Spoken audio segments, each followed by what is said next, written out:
according to law.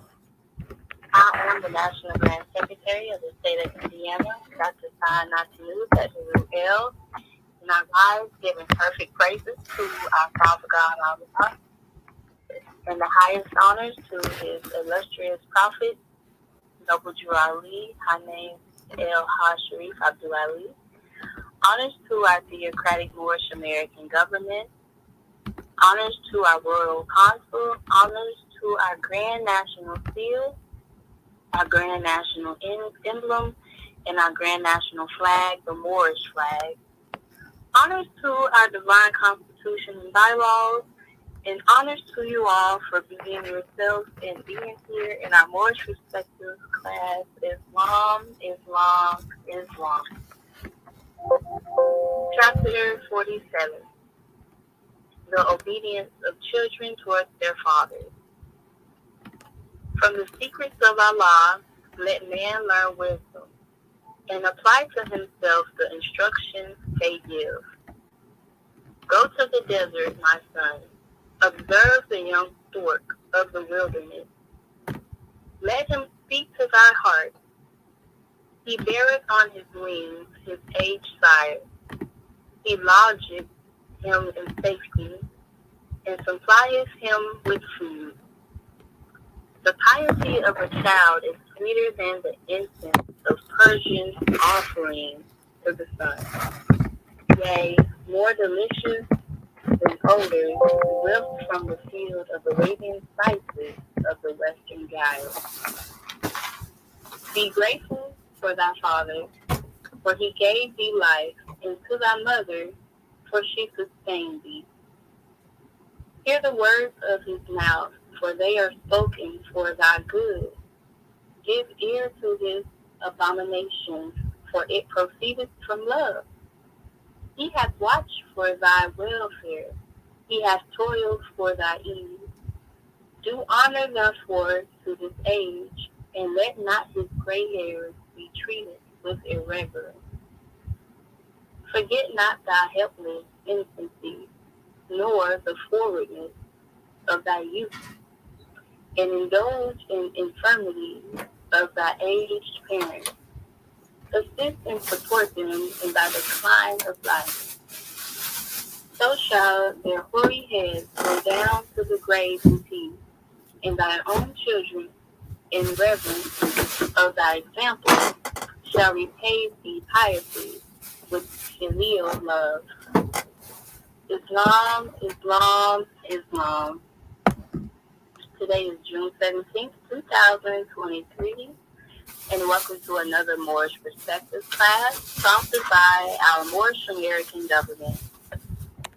Our host instructor is our National Assistant Grand Chief, Dr. Shuttle Amisi Amoheji Shepsuel, with our topic coming out of Ayat 1 of Chapter 47.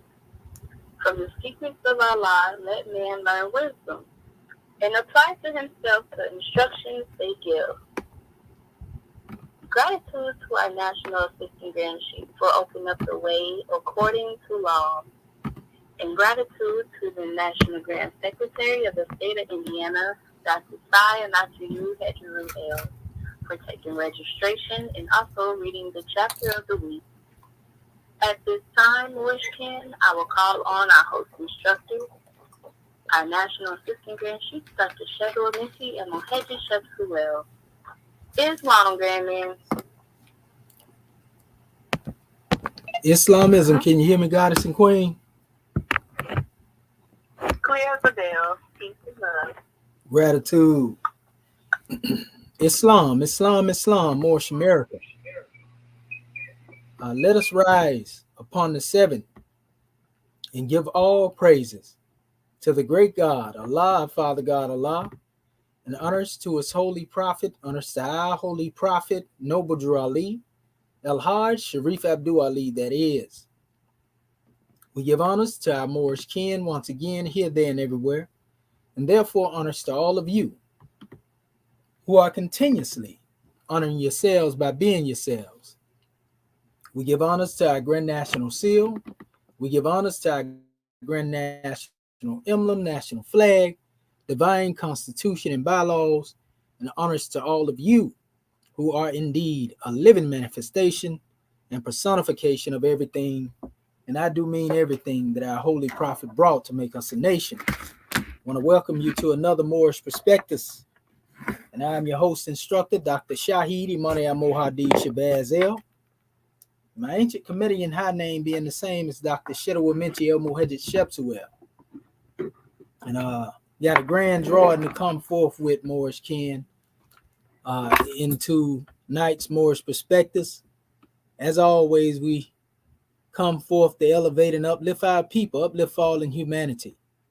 And it don't get no plainer than the work that we have been called to demonstrate in this special new era in time. If not us, then who? If not us, then who? We will be coming out of our Moorish Holy Quran, chapter 47, from the secrets of Allah, let man learn wisdom and apply to himself the instruction they give. So this is a powerful, powerful measure, family, brought forth from our Father's treasures. All we got to do is take heed. Want to give honors to our Moorish kin for checking in as well. Our beloved brother Yaqub El Hamid Gamma Bay, brother Charles Warel, Noble Brian. Always, family, we give honors to you, brothers, for faithfully tuning in.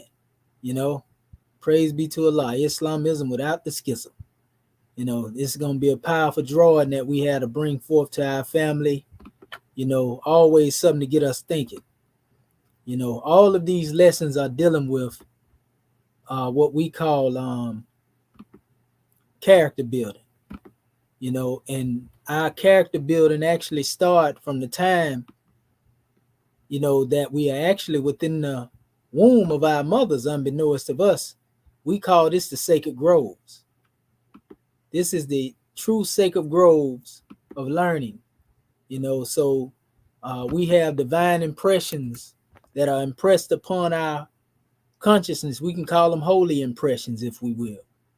And these impressions that are placed in our consciousness while yet we are still within the wombs of our mothers.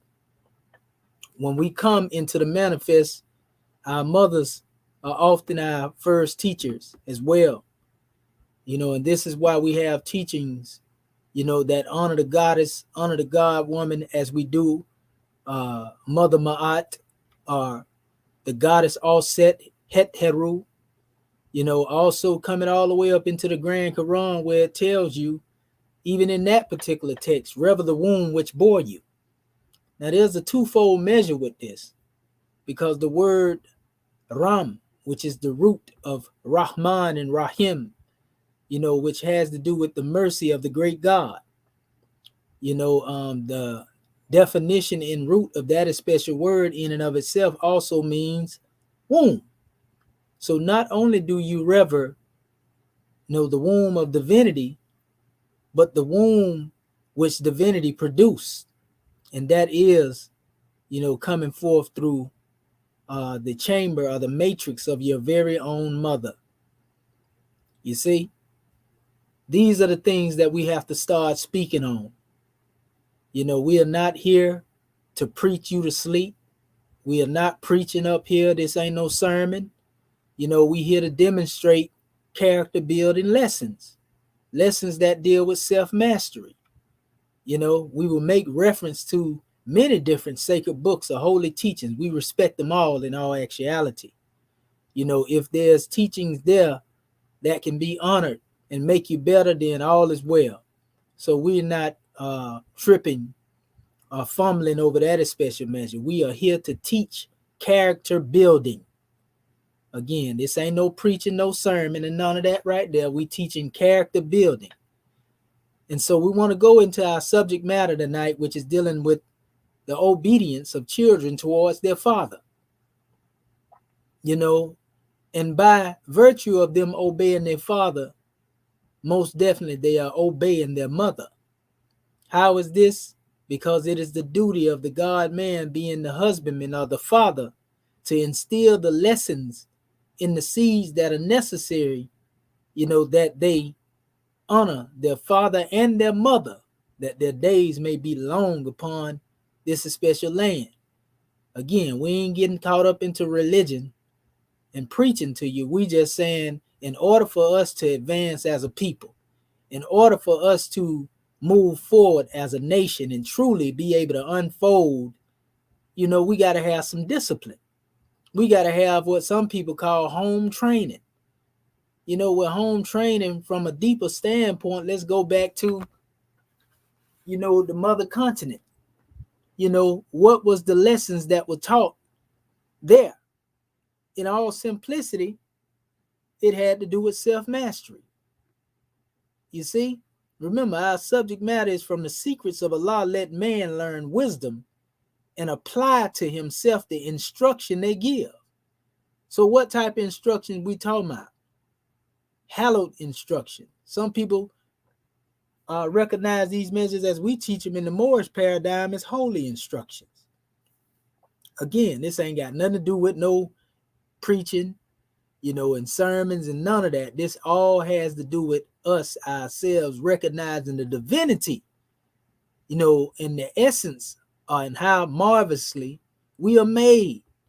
Everything that you look at and you marvel at outside of the self, when you come into the consciousness of that of the teaching of our ancestors, you learn to marvel in that which has to do with that, which elevates one in consciousness. Consciousness, is our safe haven, so to speak. The more you know, the more you grow. You see? So you have to learn from those who have taken a journey along the way in order to truly be conscious of your own divinity. This is why we have schools of learning. This is why we have, masterminds who often train, students, give them the ability to recognize, themselves, to come into a clear conception of the work that they are called to do. You see, this is a powerful demonstration, and I got some grand drawings to bring on the manifest. We're going to let that be known from here at this special point.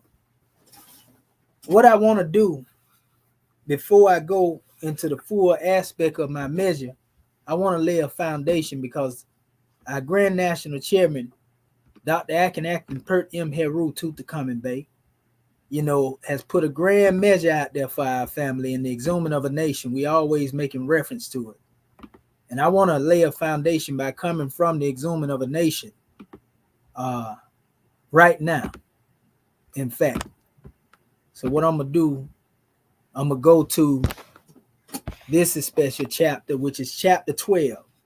And it talks about the atrocities of the single mom, polygamy versus bigamy, and the Moorish spiritual marriage. It goes into all of that, and the chairman gives a disclaimer. You can see all the subjects he's covering here: polygamy versus monogamy, the American social prophecy, a social wake-up call, definitive breakdown of single mom, the components of the single moms unveiled, the history of today's single moms, single moms veiled, the U.S. making of my baby daddy, my baby's daddy, holding the thought, the U.S. origins of the single mom in the United States, the female or the bitch warning, author's personal insert, and that's a female dog for those who think that's a bad cuss word.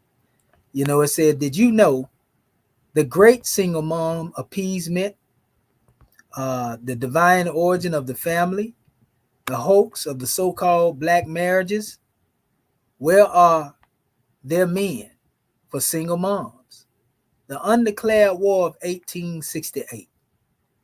War. What war of 1868? Noble Drew Ali's prophecies about Moorish men, the Moorish children. Drew Ali teaches how to season a child's mind with the maximums of truth. See, these things here, we want to touch on some of these things. And we actually just came out of dealing with the maximums of truth just recently. Freedom of choice. Is there a need for polygamy among Moorish people? Yes. 2020 projections further understanding the need for polygamy. Who are the Moorish Americans? Also, see why it says, are we Moorish American? The return of the Moorish marriage. I have brought you something that you can shout about. Prophet sends marriage laws to all temples in the Moorish spiritual marriage. So these are the things that are being covered, in this special um, chapter. And I'm going to kind of go through certain measures and jump into a few of them. Obviously, we know we ain't going to be able to go through all of those things. But I want to touch on this special measure first and foremost before I go anywhere. Because one of the main things you will hear people speaking of in our community, is the lack of, the God man, our brothers, being within the home, in the household, and they'll go into all these special reasons as to why he is not there. Abandonment. He's a deadbeat. What else? He don't want to take care of his responsibility. It's a whole bunch of things you'll hear people saying. Unbeknownst to many, that there is a select few amongst the men who really want to be in the lives of their family, but by the virtue, of the opposition that's established and under what we call systemic oppression, it's automatically a conflict of interest, so to speak, when it comes to dealing with a family structure amongst our people, and we all know it, to the sense of being able to try to prop our women up and make their way of ascent in different corporate arenas very easy, so that they begin to question their counterpart, their male counterpart. I don't see why he can't do it. I did it. When they're not seeing that, some of our sisters don't know that it's the brother that's being waged war upon. You see? And indirectly, they are waging war upon the sisters too, just not going as hard as they are upon the brothers. So the whole measure is to create the illusion as if the brother has just as much as opportunity, as any other individual, just based upon on how the European allows the woman purposely to ascend, so that there will become a measuring contest, so to speak, between him and her, and it established a realm of competition. See what I done did? You can't do as much as I do. And even if a brother got a bachelor's, associates, and all these different degrees, it's still a conflict, a warfare that brother has to deal with, unbeknownst to our sisters. Hate it or love it, it's the truth.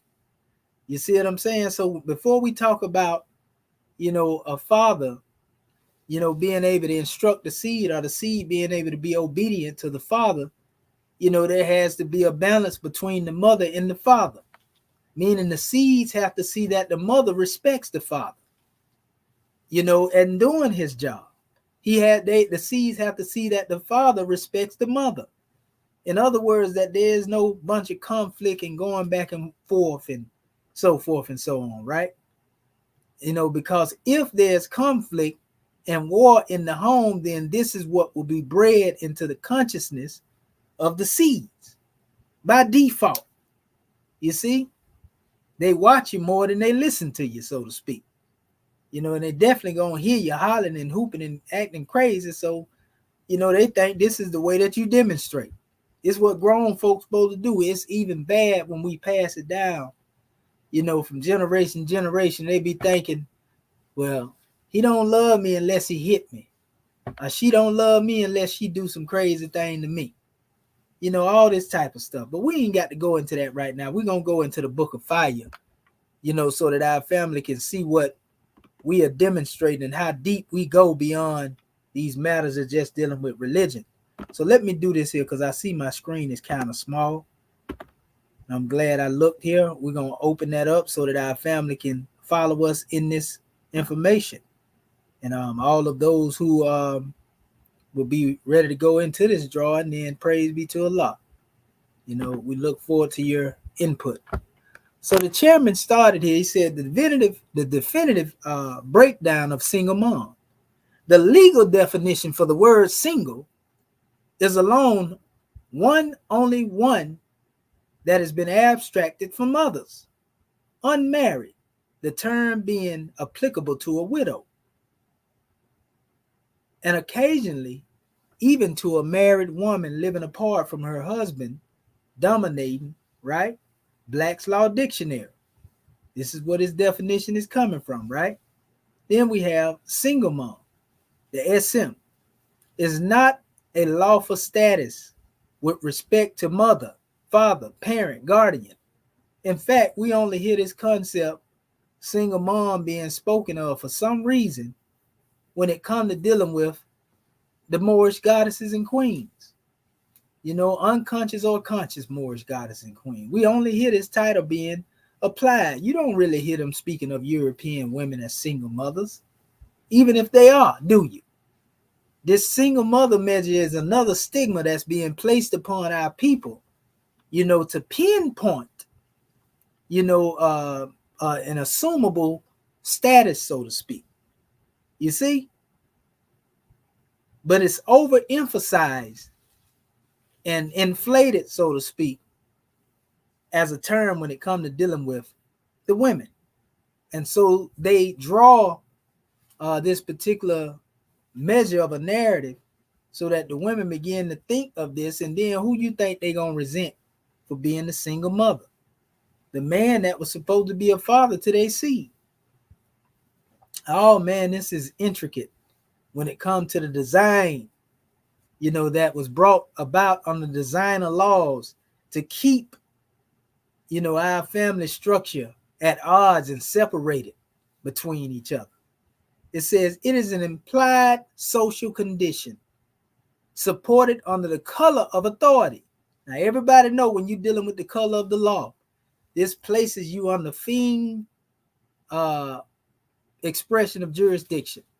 Anything go under the color of the law when you're dealing with being under the color of authority.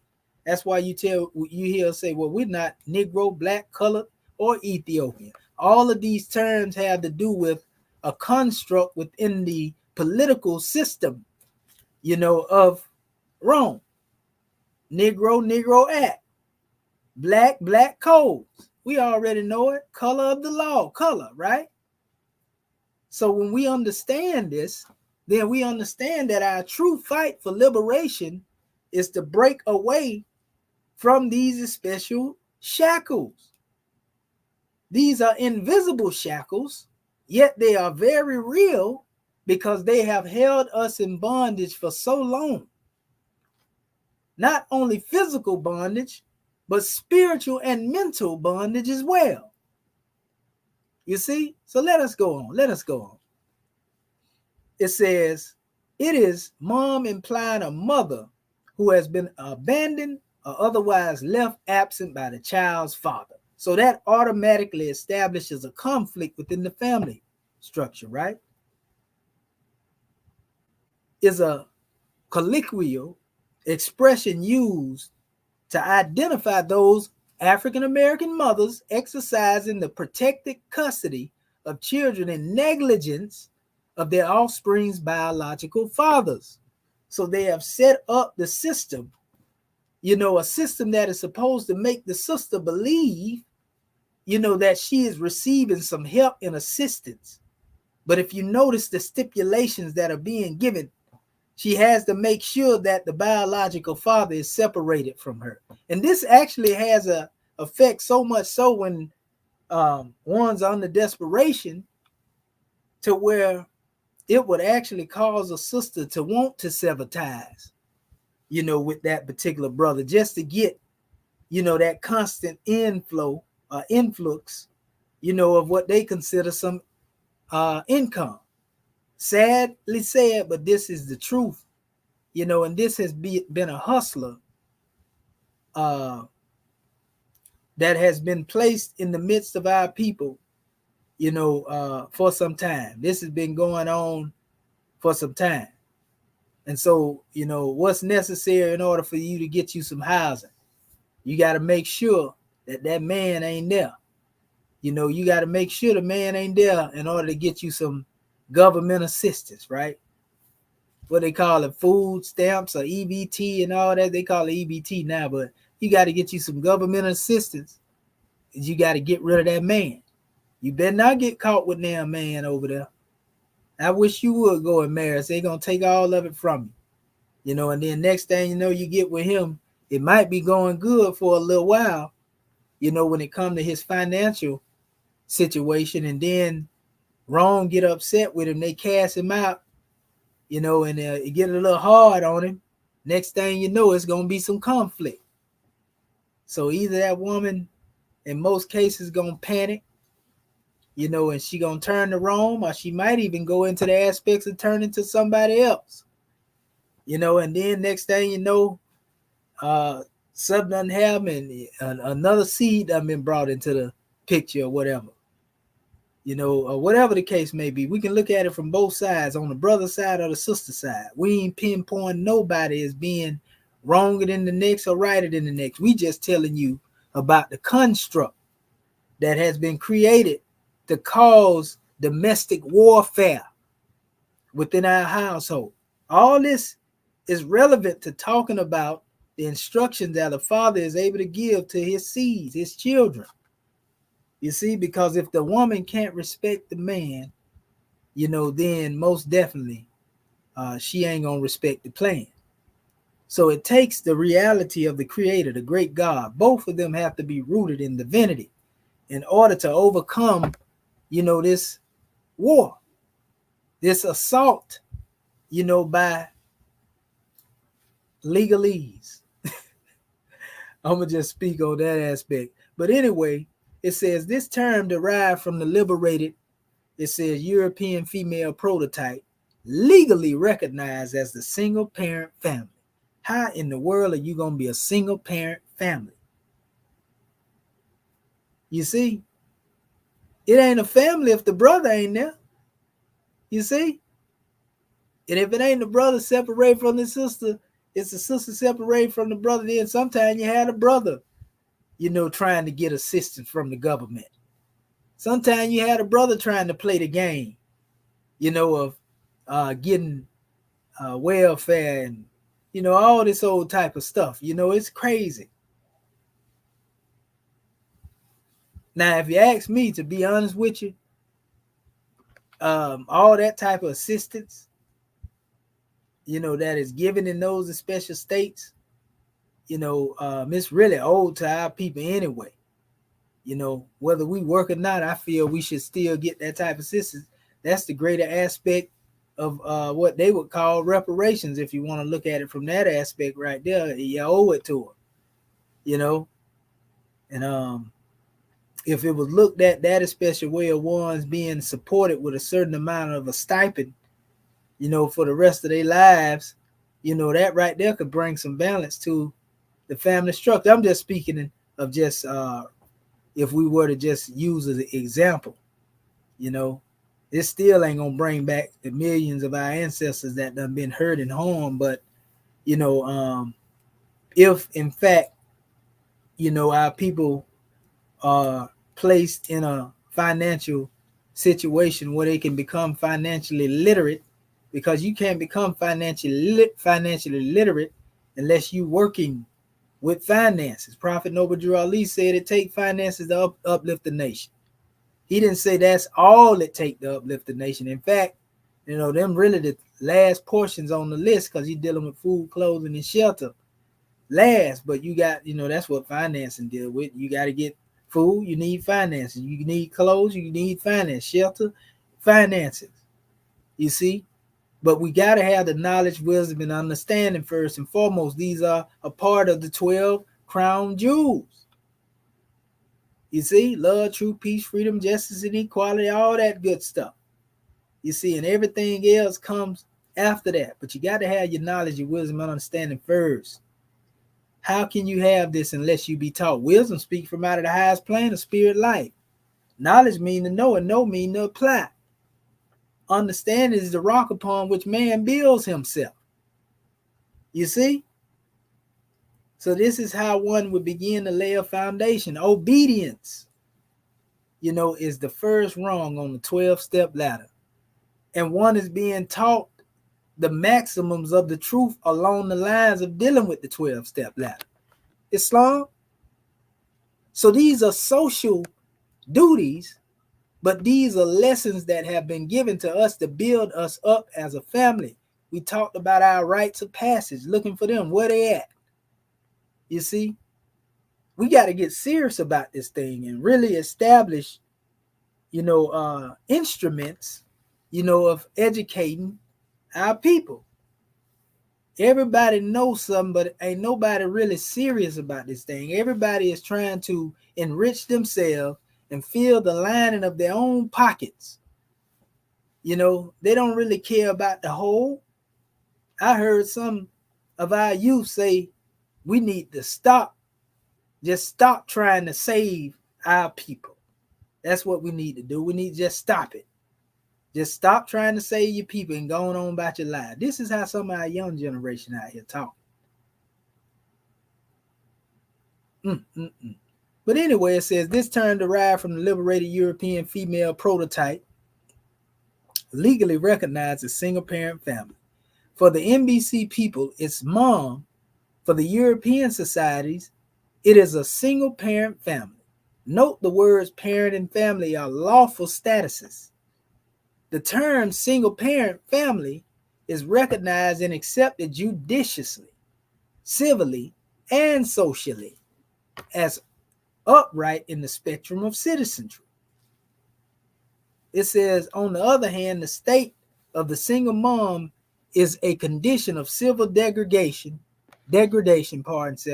which reeks from the carcass of slavery that was abolished by the 13th Amendment, 1865. In other words, it's attached to the same amendment that has to be so happen the foundation of imprisonment when it comes to our people. So this single mom condition can become, imprisonment, bondage, and she don't even know it. She thinks she getting all the perks and the twerks and everything else, all the while you lost your God, man. Then you begin to think that you can live without him. I'm independent woman. That's how they fool our sisters. Have our brothers looking at the sisters. I don't want to deal with none. That thing, the brother gonna went and tried to find him a Roman woman. Or the sister that went and tried to find her a Roman man. But it says, on the other hand, the state of the single mother is a condition of civil degradation, which reeks from the carcass of slavery that was abolished by the U.S. 13th Amendment, 1865. Women, particularly women of hue, will instinctively evolve towards sources of power, strength, and nourishment. So if she feel that the brother is powerless, then what you think she gonna go where she think power is, right? So anyway, it says the attraction is as much an inherent trait as it is natural, because they themselves come from the great God as seeds of the God man.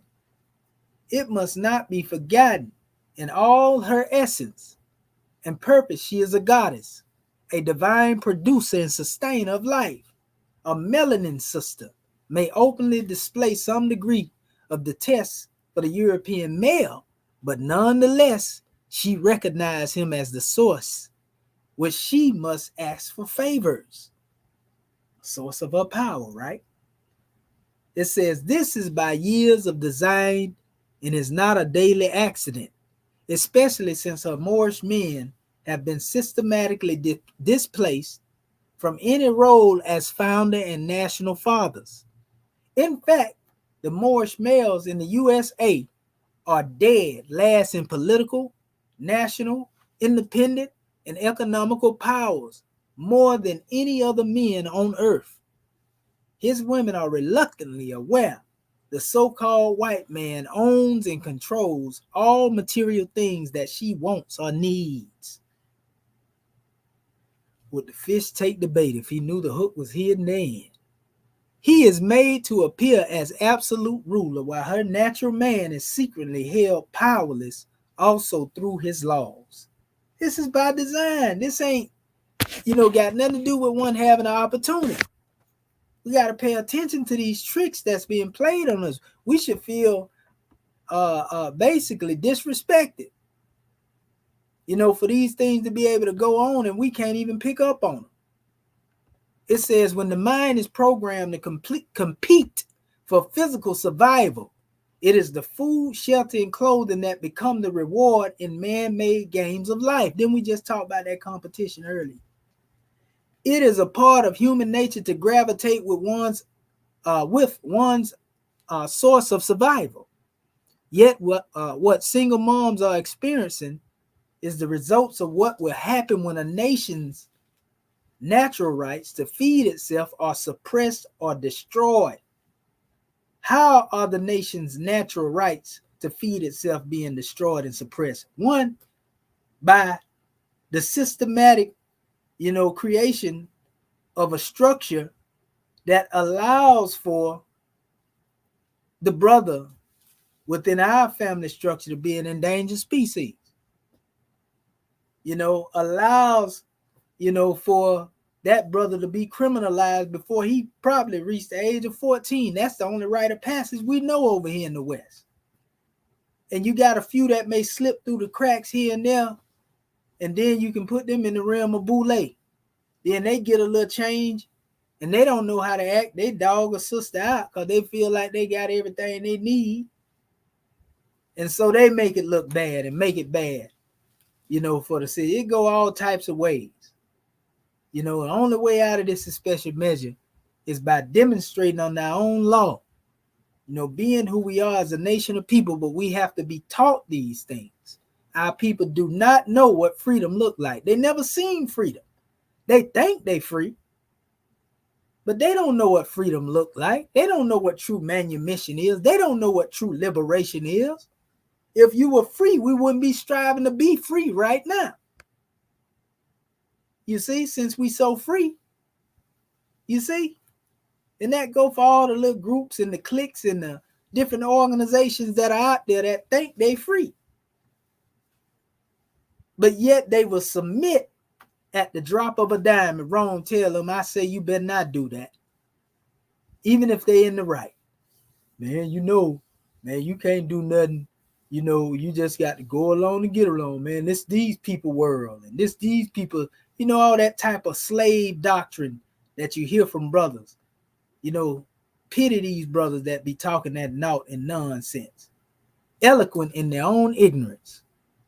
Some of them actually live to make sure that don't nobody go against the status quo. Some of our brothers, we got to get on them. The agent provocateurs that are amongst our people that would not like to see that our people progress and move into a state to where they can become one nation, because they too busy trying to line their own pockets. They're too busy trying to come in opposition to the truth that has been given to them to free them. See, we're looking at it from both sides, from the Ma'atic standpoint. But anyway, it went on, and it was talking about the infamous baby daddy, another pressing fad and style like Converse, Gucci, Reeboks, Victoria's Secret, and would change or go away. Actually, all falsehood would pass. The single mom too would go, but in a conflict that cannot be told in words. Women who do not retain a national scope pay little attention to the socially induced tags placed upon their men. So she doesn't comprehend what a free man look like. She don't comprehend, what a free woman look like. The women meaning those who are not paying attention, to these things, because they are caught up into the world of materialism. Or the same thing with brothers. They don't comprehend, this greater vision that we're talking about here. All they can see is day to day doing what they can do to get by and completing the cycle again. So it says, often they consider it normal to hear their fathers and sons and brothers propagated as a black suspect, about so high, weighing so much, a deadbeat dad, an inmate prisoner or convicted felon, unemployment dropout, a player, drug dealer, con man, pimp, hustler, in custody, shot, parolee, sentenced, homosexual, AIDS victim, drug addict, dead, etc., with an occasional military or college services story. So-called black women striving for success or living from day to day in the European power structure are much like babies in pain. They feel the inevitable hurts inflicted upon a divided nation, but cannot diagnose or tell the cause of their unrest. They know there's something very unnatural and ungodly about the scarcity of their men, marriages, family ties, and social intercourse being inharmonious with the other nations. Some sisters will refuse to take the father downtown because they sense there's something wrong and unexplained about it. Often what they may determine as love for my baby's daddy is actually the divine bond of the true godparents now hands together at the child. It says the latent powers of the Moorish goddesses are so omnipotent, sisters, when you in your higher state of consciousness, when you know who you are, when you are truly in tune with your divinity, you are omnipotent, man, and magnanimous until it is totally incomprehensible to the finite minds of the earth. But because they are held hostage outside of their true nation, these powers are often misdirected and used against the very ones they love. You hear that, family? Do you hear that? So there's a constant war that's going on, a domestic war that has been waged since the time that we set foot on these shores. You see, we have been waging war within our households for decades, for years, months, however much time you would like to even reflect upon. There's been warfare going on, and the casualties have been the seeds, because they end up coming up and they end up wondering when they're going to have to demonstrate their preemptive strike, when they got to go to war, when they got to strike first. And so we think that this is the norm. In the European world, they do go to war, with their mates. And, what do you think all that prenuptial agreement and, I'm going to take the whole house and all. And we got some of our sisters that have begun to adopt this same mindset, brothers too. They in the courts, they say they intelligent. Come on now, let's think about it. We got people that got master degrees, bachelor degrees. We ain't gonna just deal with our people that may not be educated. The one that done went to school and everything. But yet and still, they so intelligent, but Rome still controlling their marriage. Rome still controlling your home. Rome still controlling your family. That's not an empowered people. That's not a people that is demonstrating self-determination. That's a slave. You got to do anything they say. You better not get married until I say you. You better not do this until I say you can do it. You better not do that until I say do it. And you better have a license when you do it. Because if you get caught doing it without a license, I'm going to fine your behind or lock your yes up. See, this is what I'm talking about. But you powerful. How you going to be a powerful power couple? How you going to demonstrate the God state and the divinity, king and queen? We hear people say this out of respect. Peace, king, peace, queen. It feels good. But we don't treat each other as such. You see, and all of this is part of the miseducation of the Negro and their children. You see? The latent powers of Moorish goddesses are so omnipotent and magnanimous until it is totally incomprehensible to the finite minds of the earth. But because they are held hostage outside of their true nation. What is your true nation? How are you being held hostage? By the very illusions in the Maya of the things that you think are real. Those things that are of the Roman construct that you accept as being real. This is how you are being held hostage outside of your true nation. This is why it's easy for you to reject who you are.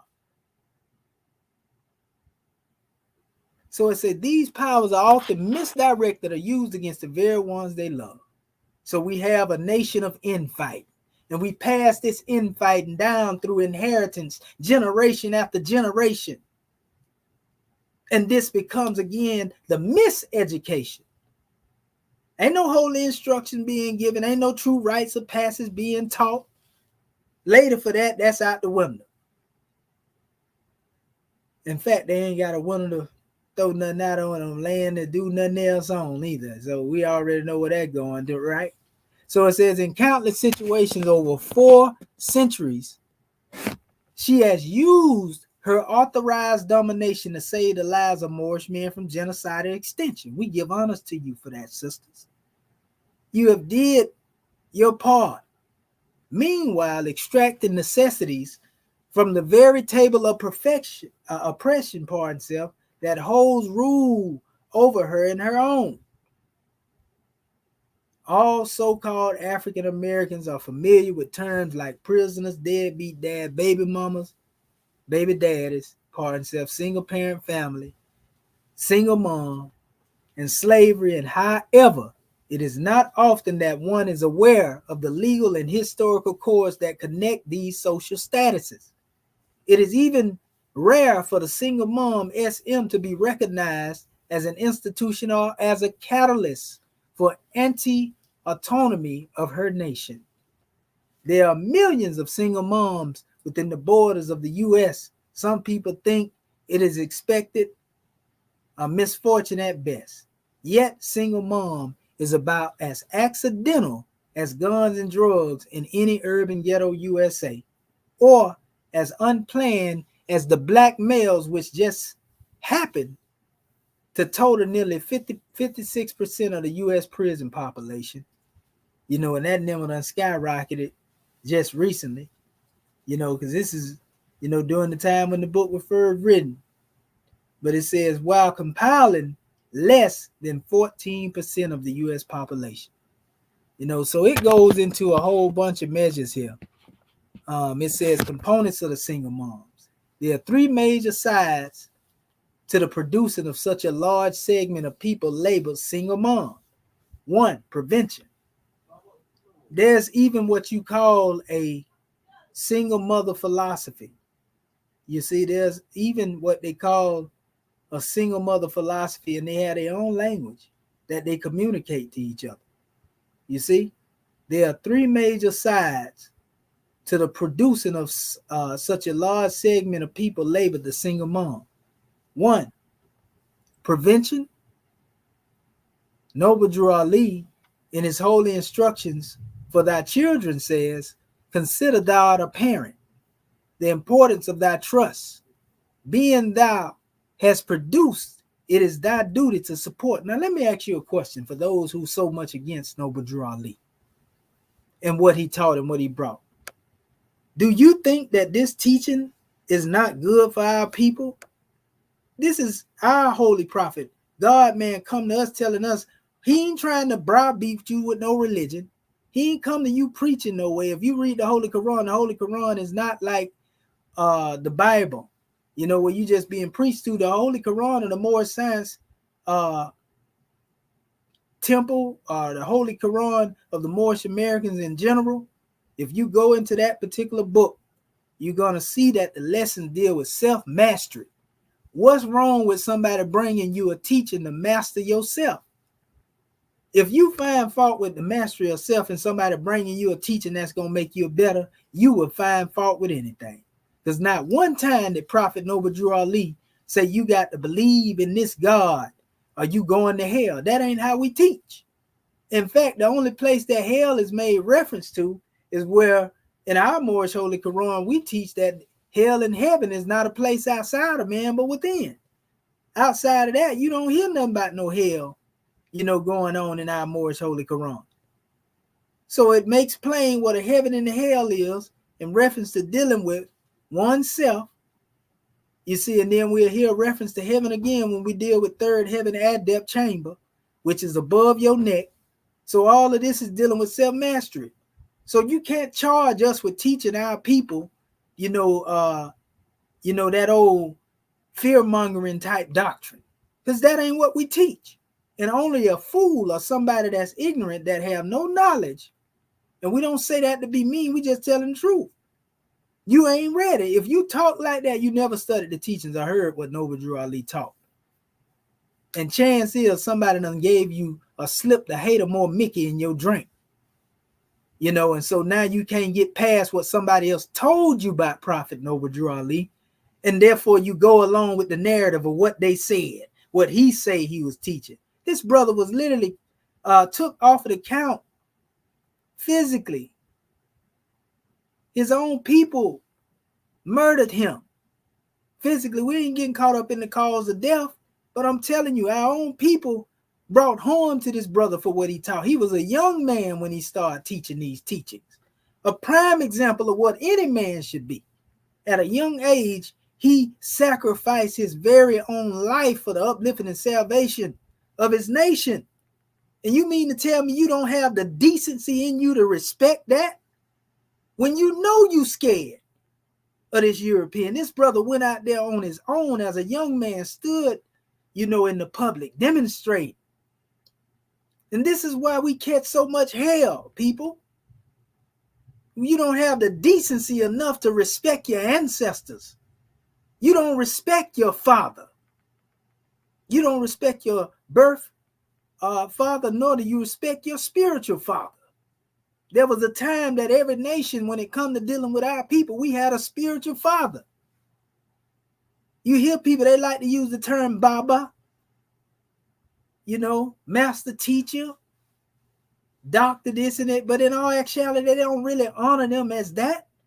Because you got people right now trying to usurp the works that have been done by those who have dealt with the sacrifices that were necessary to be made, just to try to get the knowledge or teach the knowledge. You know how the climate was back then when Prophet Noble Drew Ali was talking that talk? He did this during a time where people would literally go up in the jail station and snatch our people up out of there. Go read 100 Years of Lynching. They would go in there and snatch you out of the possession of the police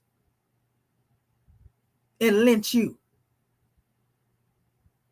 The lynch mobs would do that. So you had a brother that was able to come out there and stand on the truth, 10 toes down, upright, independent, and fearless. And ain't none of y'all doing that right now, but you got so much to say about Prophet Noble Drew Ali and his teaching. What have you done to uplift our people? What have you done to teach our people? Will you die for your people? No, you won't, coward. Let me stop right here, because goodness gracious, you know, all I say, family, is that when we go into this special measure, consider thou apparent importance of thy trust in the being thou hast produced as thy duty to support. Problem is, we don't know nothing about this teaching. Because if we had this knowledge and it was a part of our rites of passage in coming forth as men, then we would know the importance of your trust in the being that you have brought into existence. It's your duty to support them, not Rome. It says, upon thee also it dependeth whether the child of thy bosom be a blessing or a curse to thyself. Meaning, what if, you know, you have placed a measure in them, you know, to learn. If you ain't gave them nothing, then how they gonna have something? And you can't get them what you don't have. If you don't know but nothing but NBC activity and NBC culture, Negro, Black, and colored thought pattern, and slavery, then that's what you're going to pass down to your seeds. That go along to get along philosophy. That leave massa alone philosophy. That you better not let them know that you know that philosophy. That we got to be secret philosophy. What has that done for us as a nation of people? Acting like you know so much and thinking you're slick. All it boils down to is being selfish. And that's the reason why we are under the wrath and chastisement of the great God. And we have been under the wrath is because we have become a selfish people instead of a selfless people. It says, prepare him early with instructions and season his mind with the maximums of truth. Moorish Holy Quran 23 and 1 through 3. It says, this is to say the execution of the created God powers in man and woman to produce a child must be equally responsible for its aftercare as the Holy Father of the universe and his creatures. Pardon self-creation, same thing. It says, it further stands with reasoning that this first law, if adhered to, with the climbing of its subsequent 12-step ladder, Moorish Holy Quran, chapter 23, 8 through 13, single moms will be prevented. With all this, there is no better eradicator of an institution of single mother, SM, than the security of upright nation.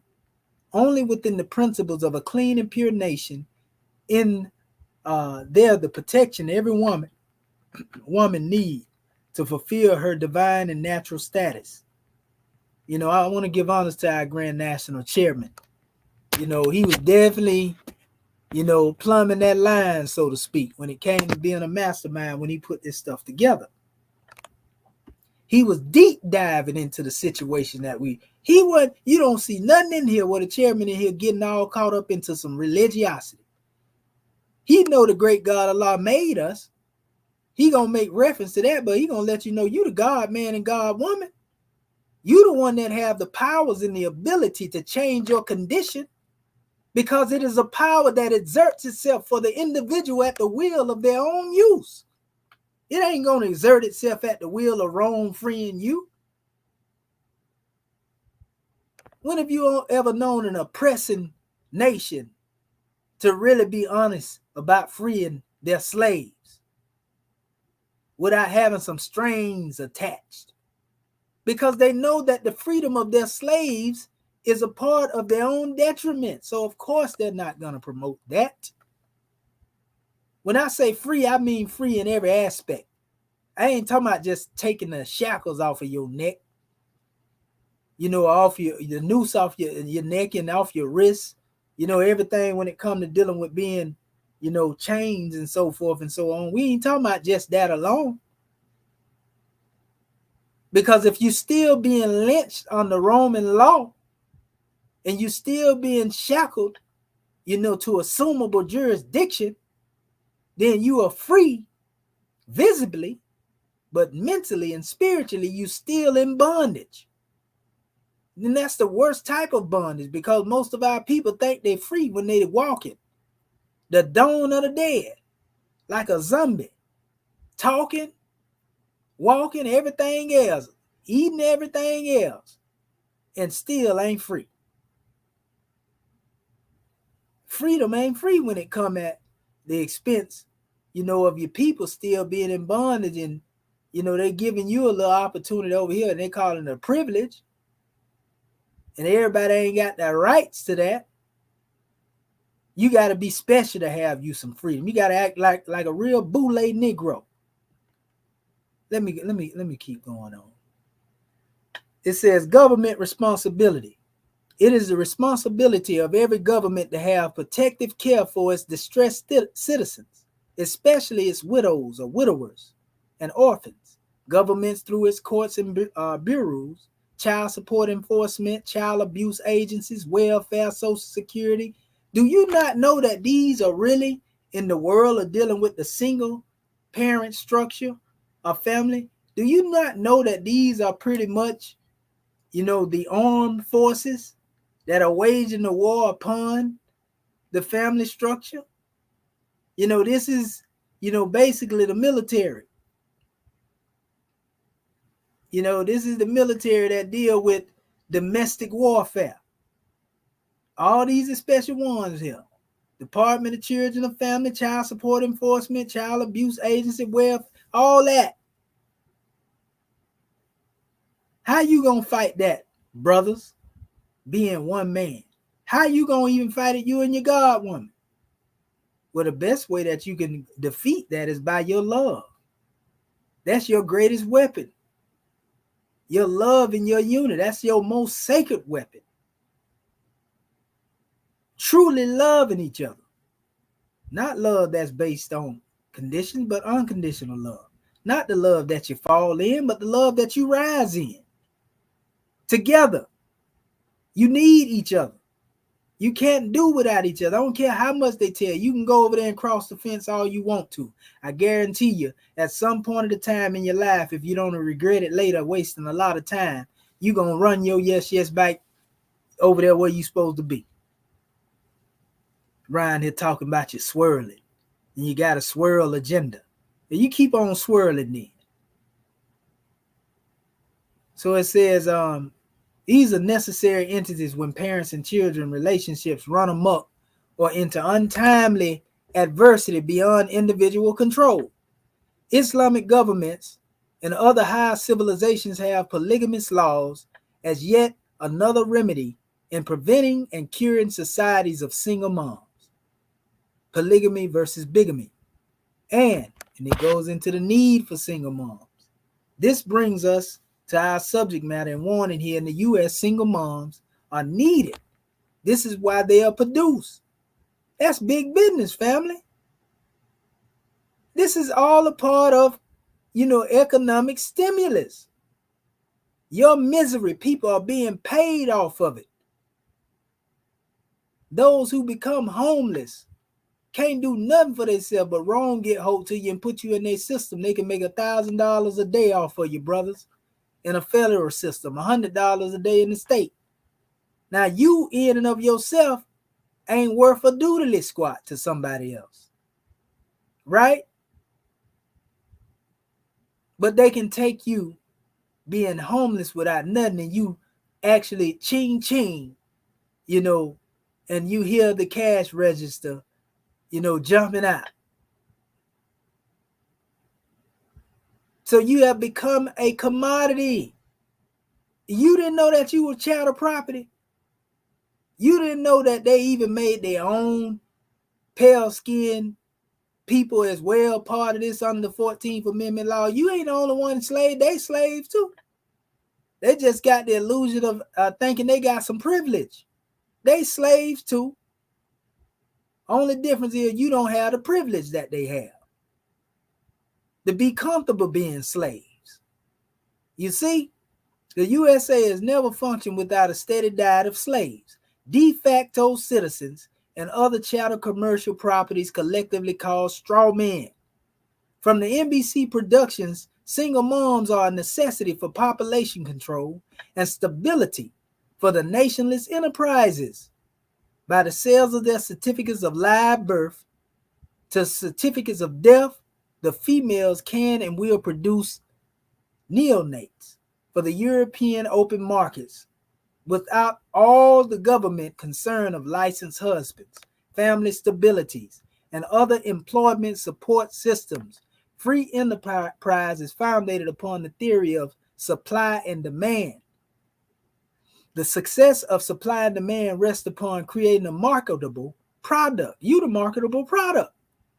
How that feel? Well, somebody can make you like currency, make you like gold, put you on a stock market, sell your body and prostitute you for profit. And then you being yourself will never see any type of wealth. Some of our people, they'll never see any type of progress, but be used your whole life. The sad part is when you participate in this particular activity against your own self, due to your own ignorance, thinking you know everything except your own ignorance. You can't tell you nothing. You think you're too grown to learn. All the while, your people being killed and slaughtered and murdered in the streets, your bread being eaten by another. So it says for a needed area, and then sells the value, right, of that product for property. That's what they did. Through single moms, the production of generations of property are controlled. Girls are raised to enhance future single moms, and the males feed the agencies of law enforcement, religions, the bull markets of Wall Street prison systems. The single parent families featuring a single mom are byproducts of a government whose foundation is based upon gender inequality and racial discrimination.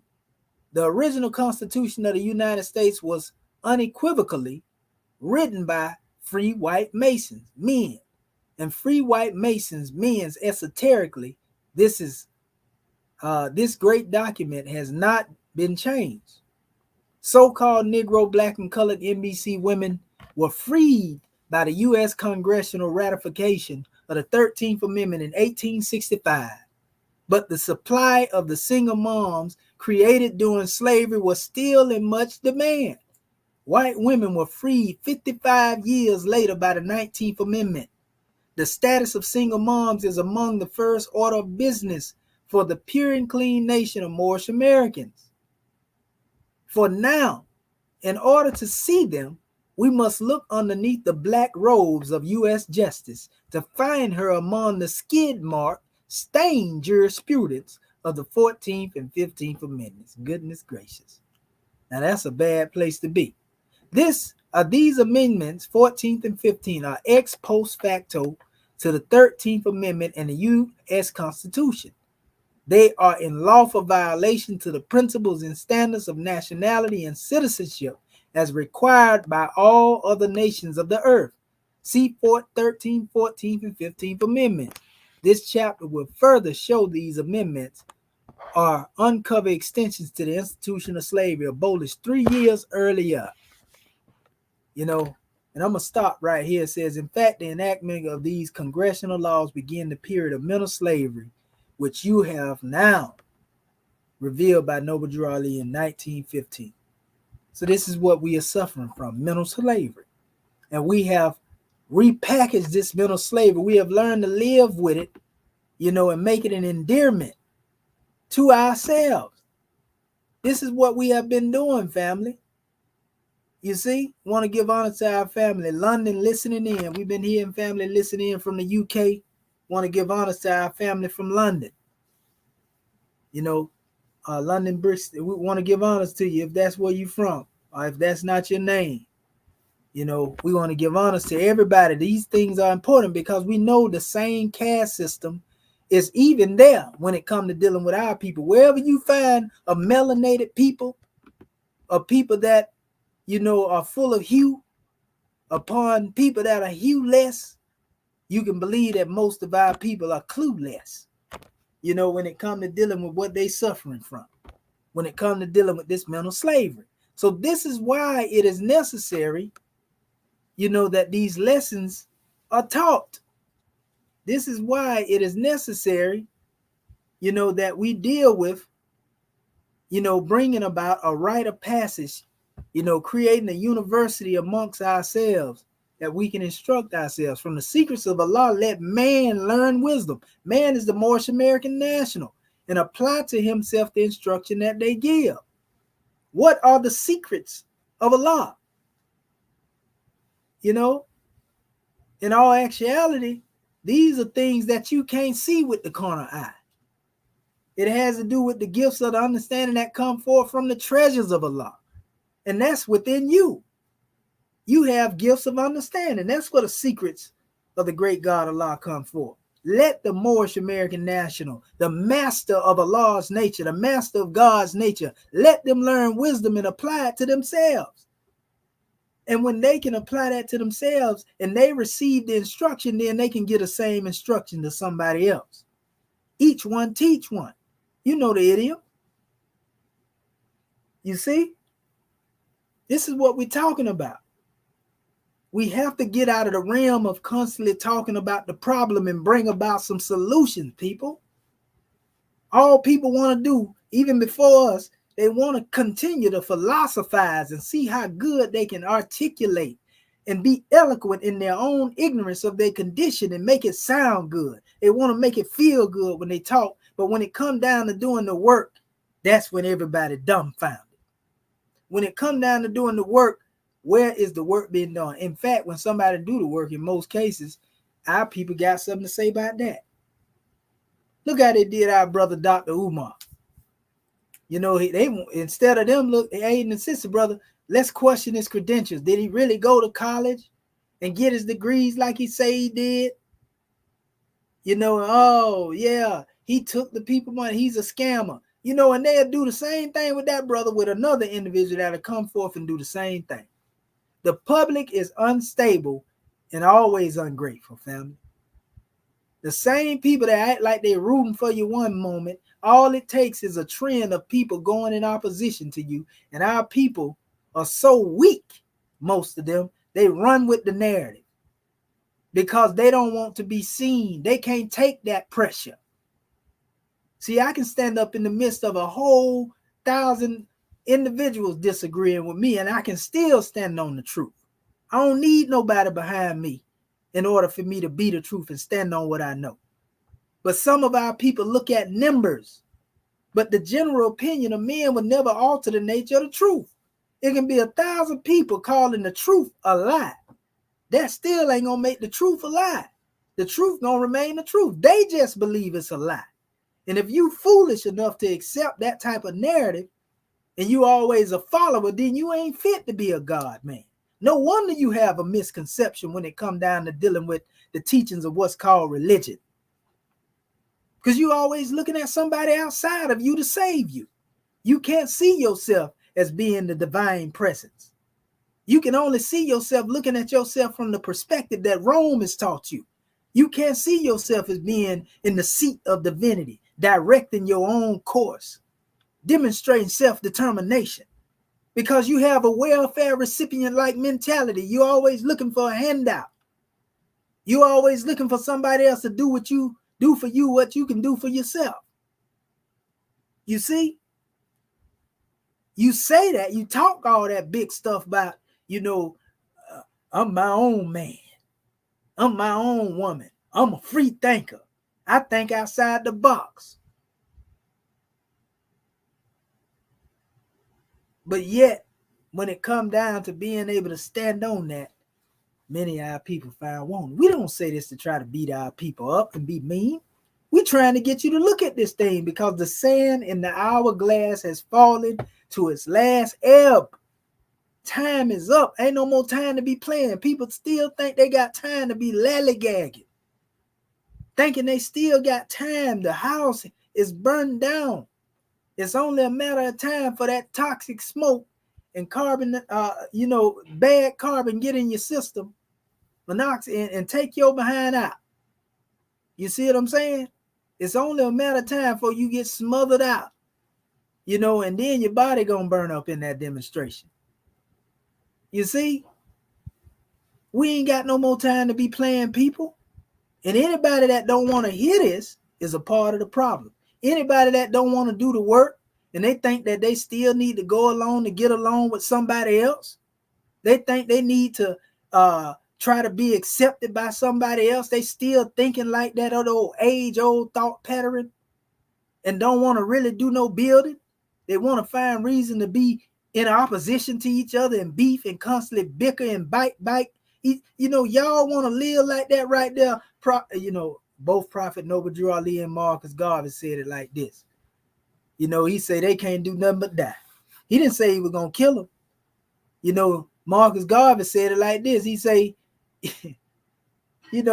goodness gracious. He said, will I not go to hell for you, die and go to hell for you 1,000,000 times or 1,000 times over again? This is what Marcus Garvey said. So, man, we just got to get it together. We got to really use our talents to build ourselves up instead of using our talents to enrich other people. Because if you running around here talking about, you know so much and you this knowledge about science and you in the scientific literacy and STEM, then where your science book at? What has science done to liberate you? And the same thing go for, doctrine and religiosity. You see, if it don't make you better, if it don't change your condition, then what are you doing? Huh? What are you doing? So, man, it's a powerful drawing, but the obedience of children toward their father family has to do with us being children of one father provided for by his care. The breasts of one mother have given us suck. We need to first learn obedience to the great God, to our Father. We need to learn obedience to the laws of our forefathers, our mothers and fathers, our ancestors. You see, once we're able to demonstrate that, then we can begin to climb the ladder. That's the first thing. Obedience. They say obedience is better than sacrifice, right? Because most of our people are making vain sacrifices, dying just because. They don't die for the cause. Now they dying just because. You see? Because somebody else done put them in the cross. That's the real crucifixion, a crucifixion that you need to be worried about. You see? Every time you enter that courtroom, brothers, and that European bang that mallet, up there on that desk, that's another way of you basically being hit just like Hiram Abiff was being hit. Because in the realm of Romans courts, they hit you in the head and knock all the little wisdom you thought you had up out of that demonstration, hit you under your throat with the rule and suppress your speech. You can't talk unless I say so. Matter of fact, you ain't got freedom of speech. Freedom of speech, just watch what you say. You see? You get hit to the heart with the square. You see? Oh, all this type of the compass, whatever one you want to use. But how did these become murder tools? Well, they ain't murder tools when it comes to building no temple or perfected man in this Moorish American government. But I'm just speaking in general. That's how they use them on you. So who is the African God man? Code name Hiram Abiff. Huh? The root of the word Abiff is Abba, Abai, father.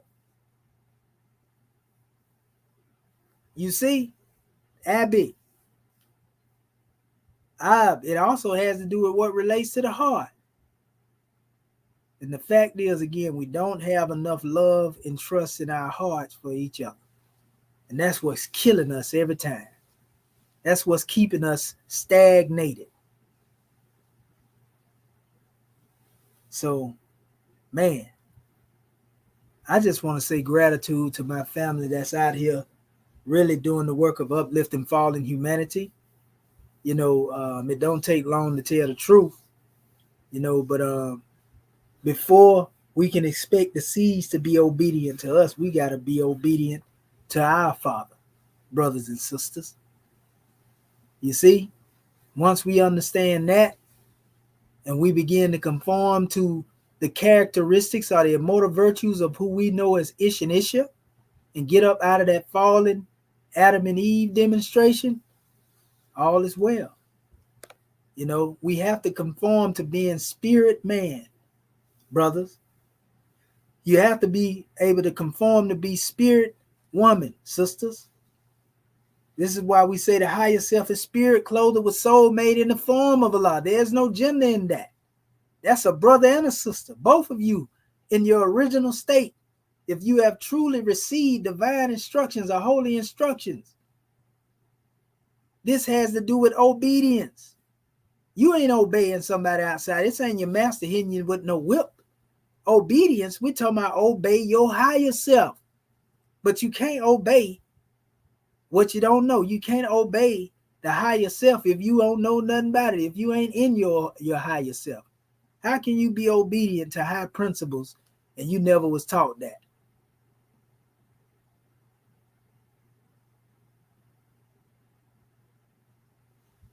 The higher self is the mother virtues and the harmonies of life. All right, sisters. So we both have something to strive for.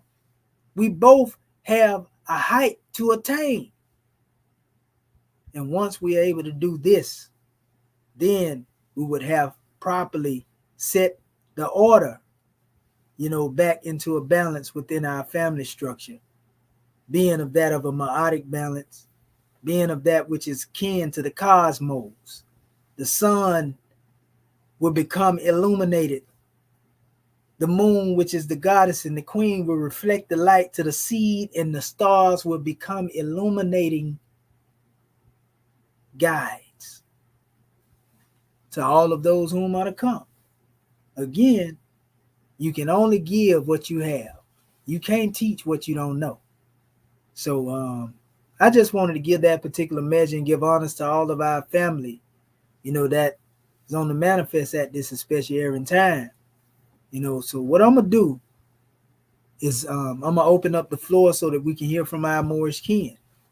and we'll go from there.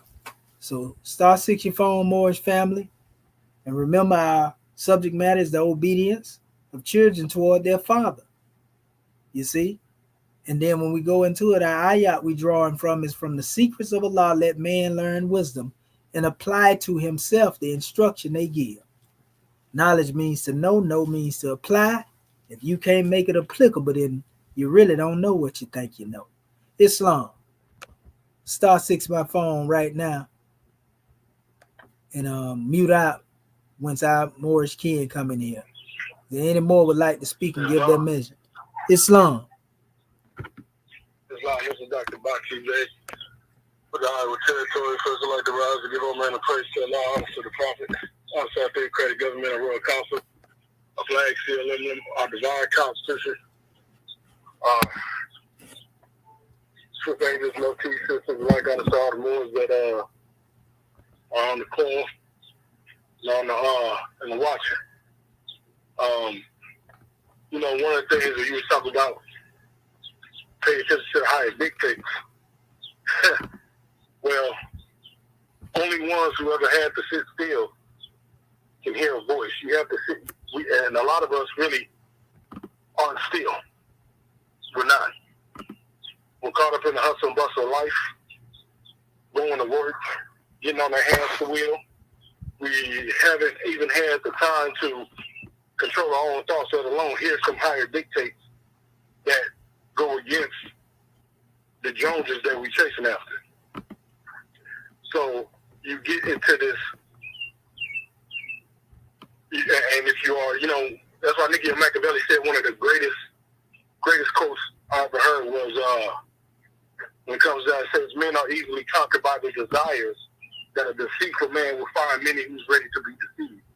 And you only can be deceived if you don't have that true knowledge of who you are and what you are. That means anybody can come in and tell you who you are and what you are, and they can pull the wool over your eyes at the wheel.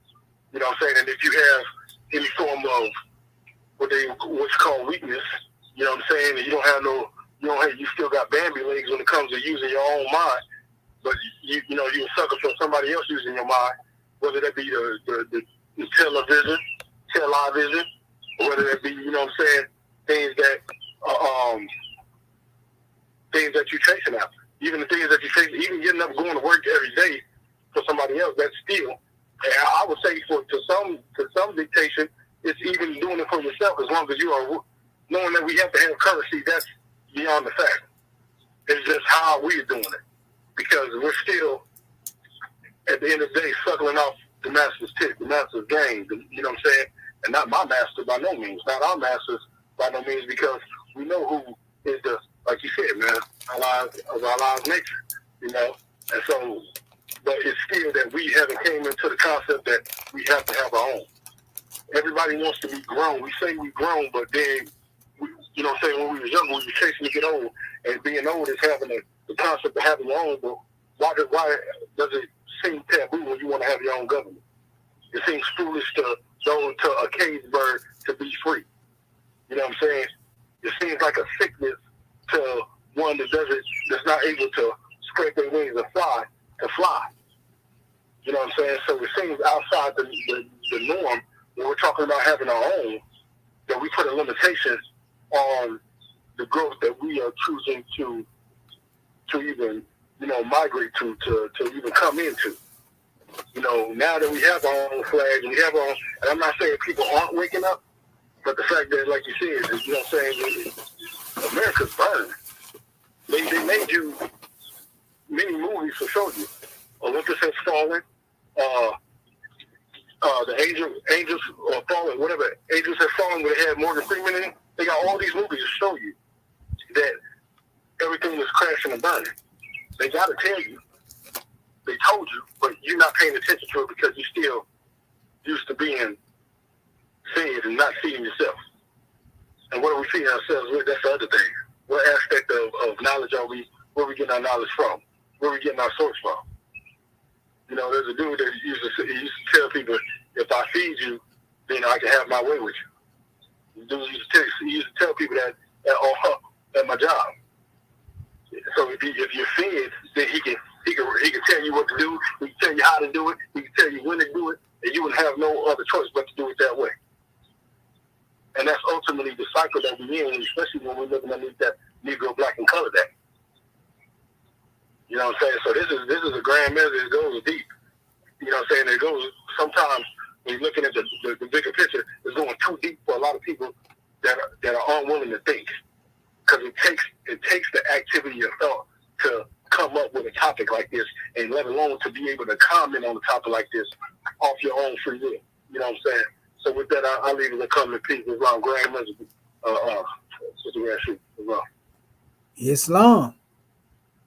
And gratitude, grand man, for that drawing. Praises be to Allah. Islamism without the schism. All right. Is there any other more who would like to come forth and exercise their fire? The floor is still open.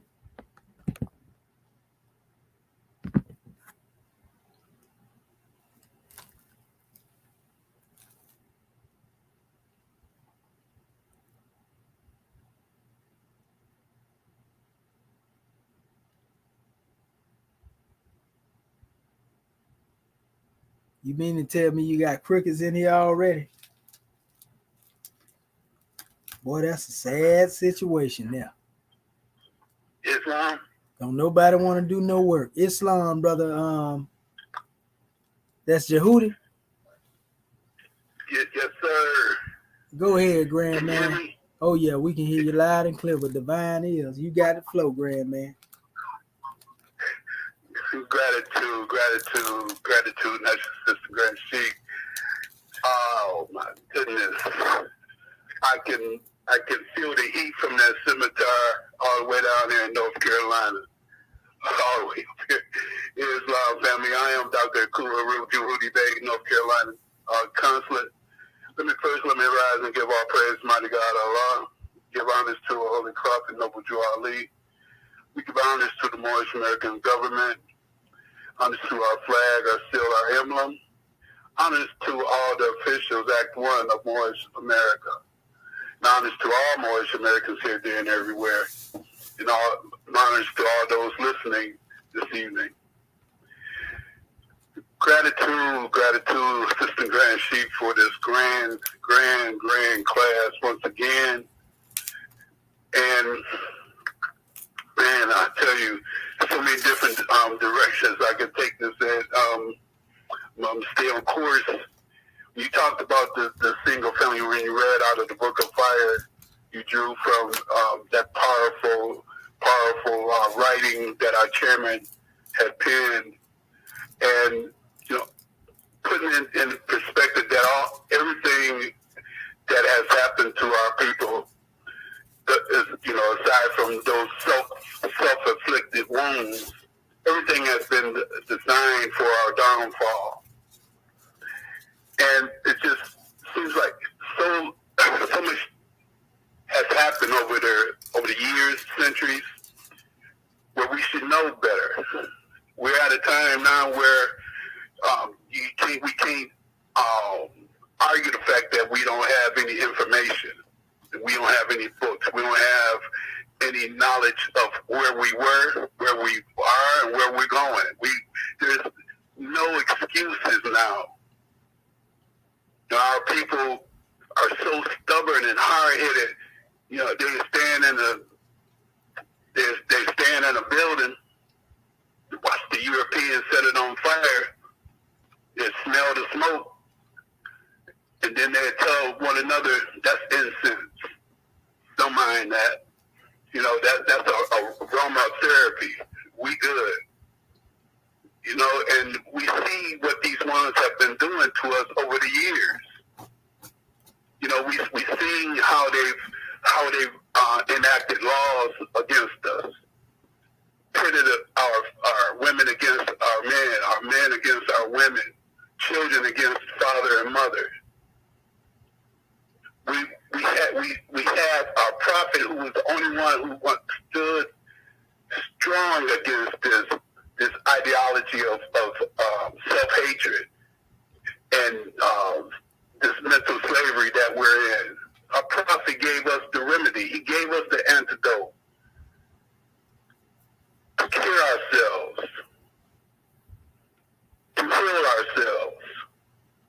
we're still bickering over who speaks the most eloquently. Still bickering over hairstyles and, baby mamas. And it just doesn't make any sense to me that we're still fighting one another against our own freedom.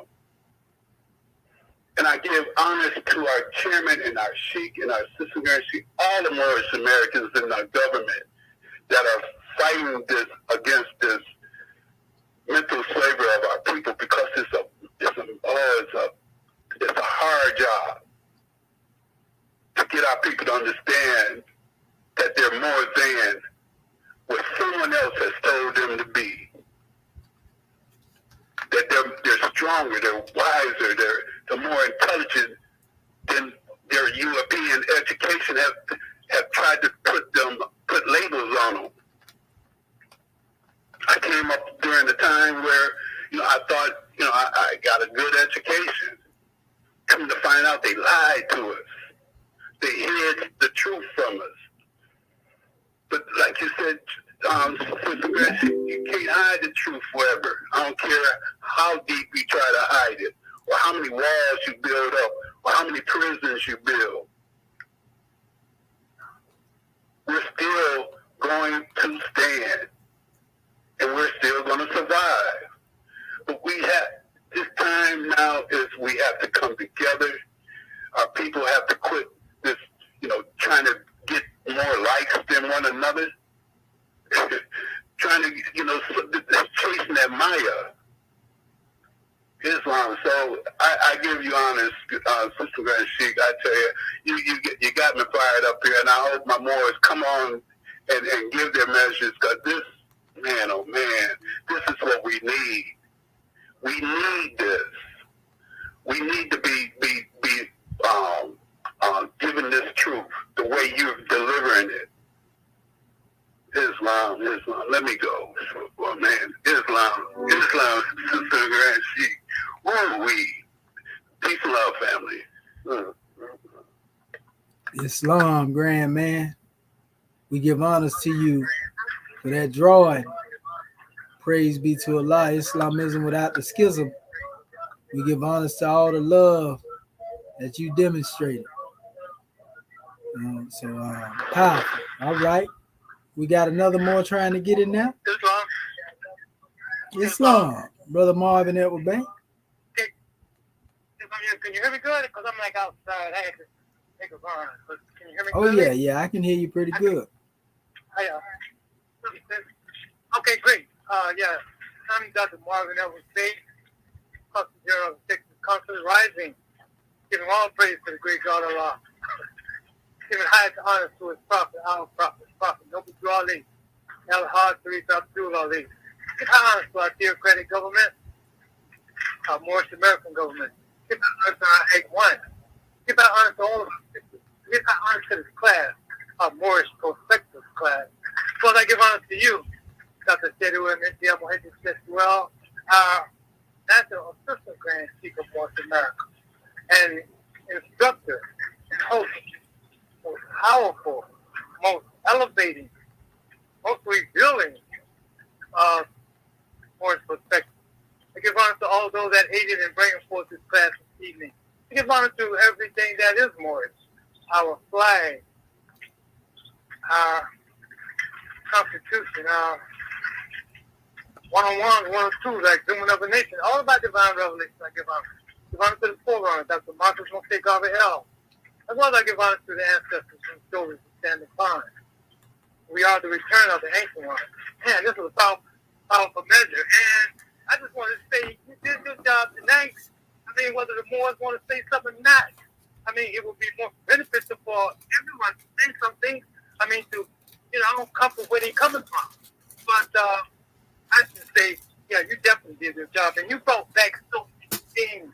I'm thinking about when I was living in Connecticut, man, and dealing with all of that baby mama drama. I mean, like, producing up there, I mean, probably everywhere, really.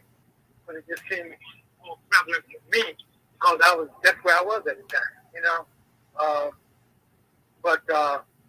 man, I mean, you covered so much ground, and And what you were saying, you know what I mean? Like you this was a wake up now. I mean, all of those that walking around with their nose up in the air, you know what I mean, with their degrees, their certifications, the European certifications, thinking that they're better. You know what I mean? They always come up with some kind of excuses. Want to hear what they want to hear themselves more than anything else. But praise the Lord for sending us a prophet. You know what I mean?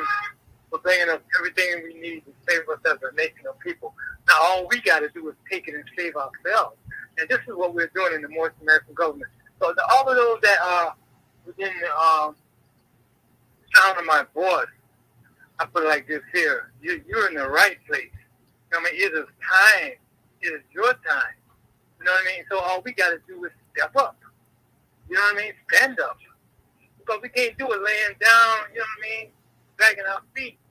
You know what I mean? Waiting for somebody else to try to do something and then we can jump on the bandwagon. No. We got to be proactive about this. Because the time is now to seize the time. I think the Grand Chief said that the other night. You know what I mean? I was clear what you say back in the day. But all those things were true, but they're more true of today.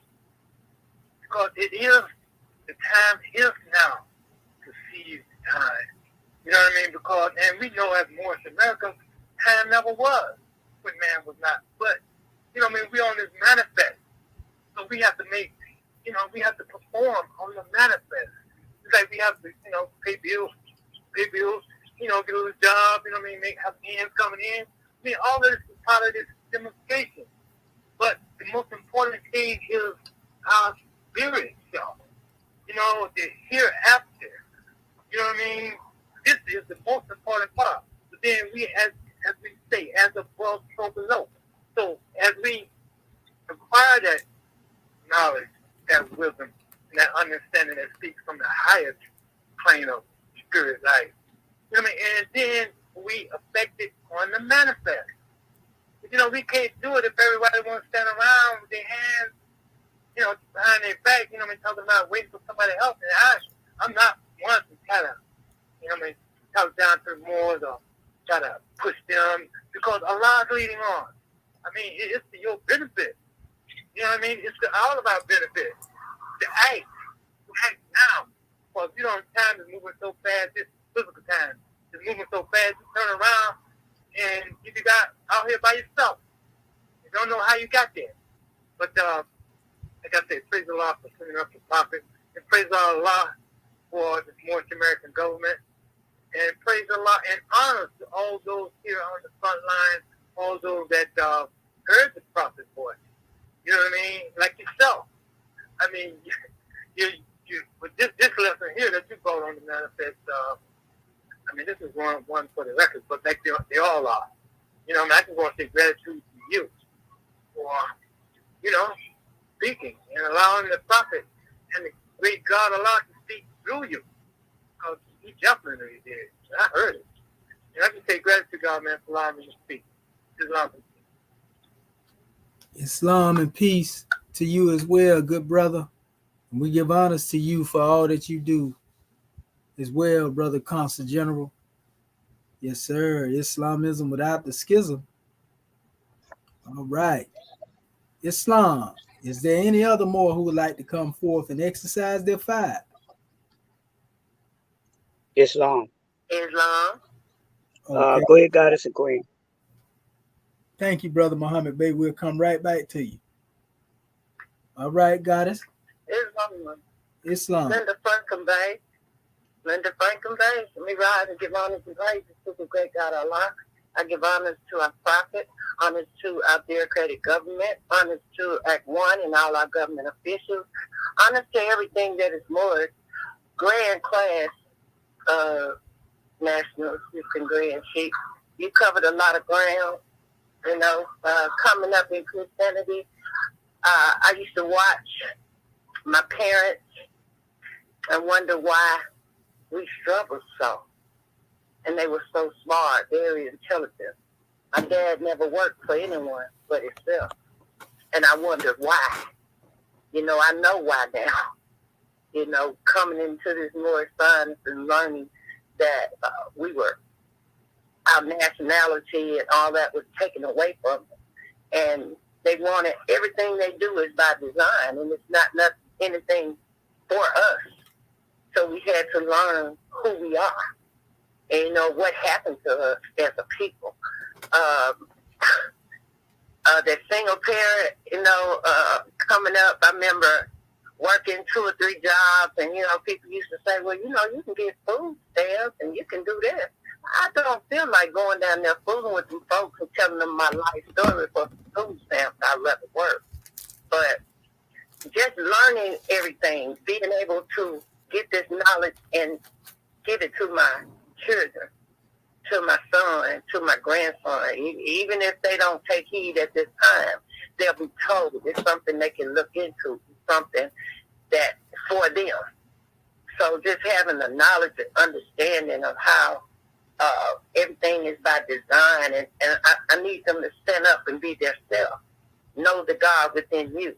Know who you are as a people.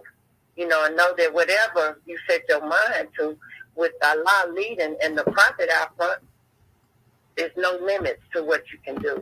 So I just say gratitude for this class and gratitude for the information. Gratitude for allowing me to speak Islam.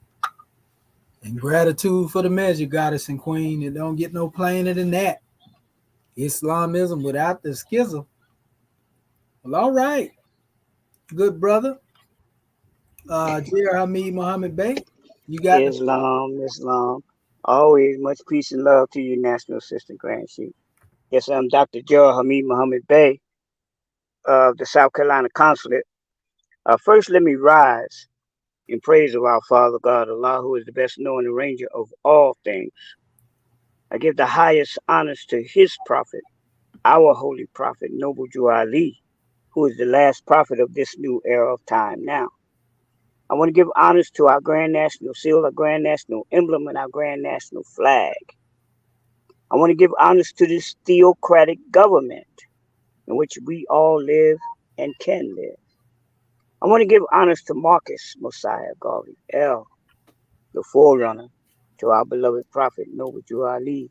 I want to give honors to all of our Moorish kin, all of our visitors and listeners on this Moorish Perspectives live conference call. And I want to give honors to those that spoke before me and those that will speak after me. And I want to give honors to everything Moorish and extend a special honor and respect to you, National Assistant Grand Chief, for this grand class. As more stated, you covered a lot of ground, Grand Man. Praise Allah. Give the people a lot to draw from, planting them seeds. And I concur with my Moorish kin, with your topic. Wow, this is, from the secrets of Allah. Let man learn wisdom and apply to himself the instruction they give. Oh man, brother. In one of your statements that you made, during your presentation, when you said, we can't teach what we don't know, and we can't be what we don't know. And it's so significant because what you touched on was basically dealing with the so-called miseducation of us as a people, like Carter G. Woodson said, the miseducation of the Negro. And that's exactly, where our people are in a Negro state of mind. The whole time the illusion and thinking that we know. And yeah, we know, but the knowledge that we know was given to us by a source and a culture outside of our own. So that means that because we have that mindset coming from outside of ourselves, that's not in accordance with the great God, with who the great God made us, then that means that we are not ourselves. So we know that Prophet Noble Drew Ali said that one of the major things that he came to do was to teach us how to be ourselves. Now we know at the time of the revealing of this verse, it says, right, from the secrets of Allah, let man learn wisdom. Oh man, such a beautiful thing, because now we have the presence of the teachings of Prophet Noble Jew Ali, who came right in accordance with Revelations 10, the seventh angel, the seventh of time, who comes with the scroll of seven eyes. And as he begins to open the seals of the seven eyes, those secrets that were held and kept for millenniums are now being revealed. That means, family, that there are no more secrets. The knowledge of the truth has been revealed. We're living, as the prophet said, this is a new era of time now. And all truth has been revealed for those who have ears to hear, eyes to see, and a mind and a heart to receive the truth. So, again, another saying, if a people won't treat us right, what in the world would make us think that they would teach us right? You mean to tell me that we actually believe that our former slaveholder, slave master, would actually give us the knowledge to make us free? That's ludicrous. So it's time for us to come out of that. Our National Assistant Grand Sheik came forth and revealed both sides of the coin. Why? Because this is the era of time when truth is being made clear to be distinguished between falsehood.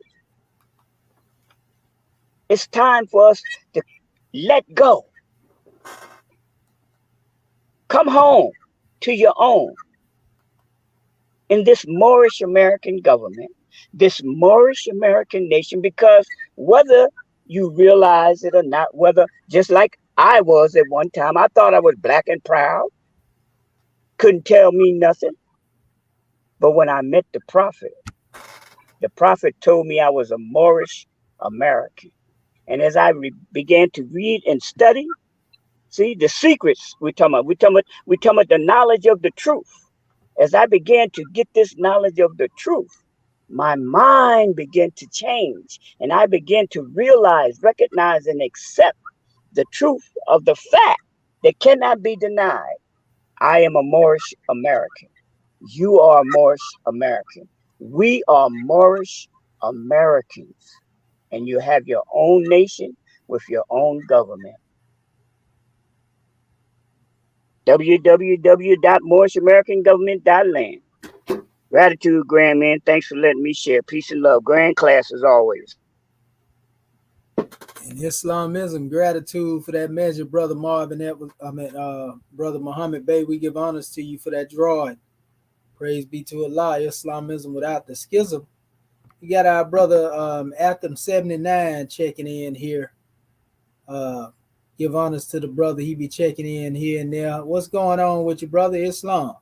Oh, Islam. Can you hear me, bro? Yes, sir. Loud and clear with divine ears, brother. Oh man. No, man, I appreciate that you allowed me to come on the platform, man, to build with the family.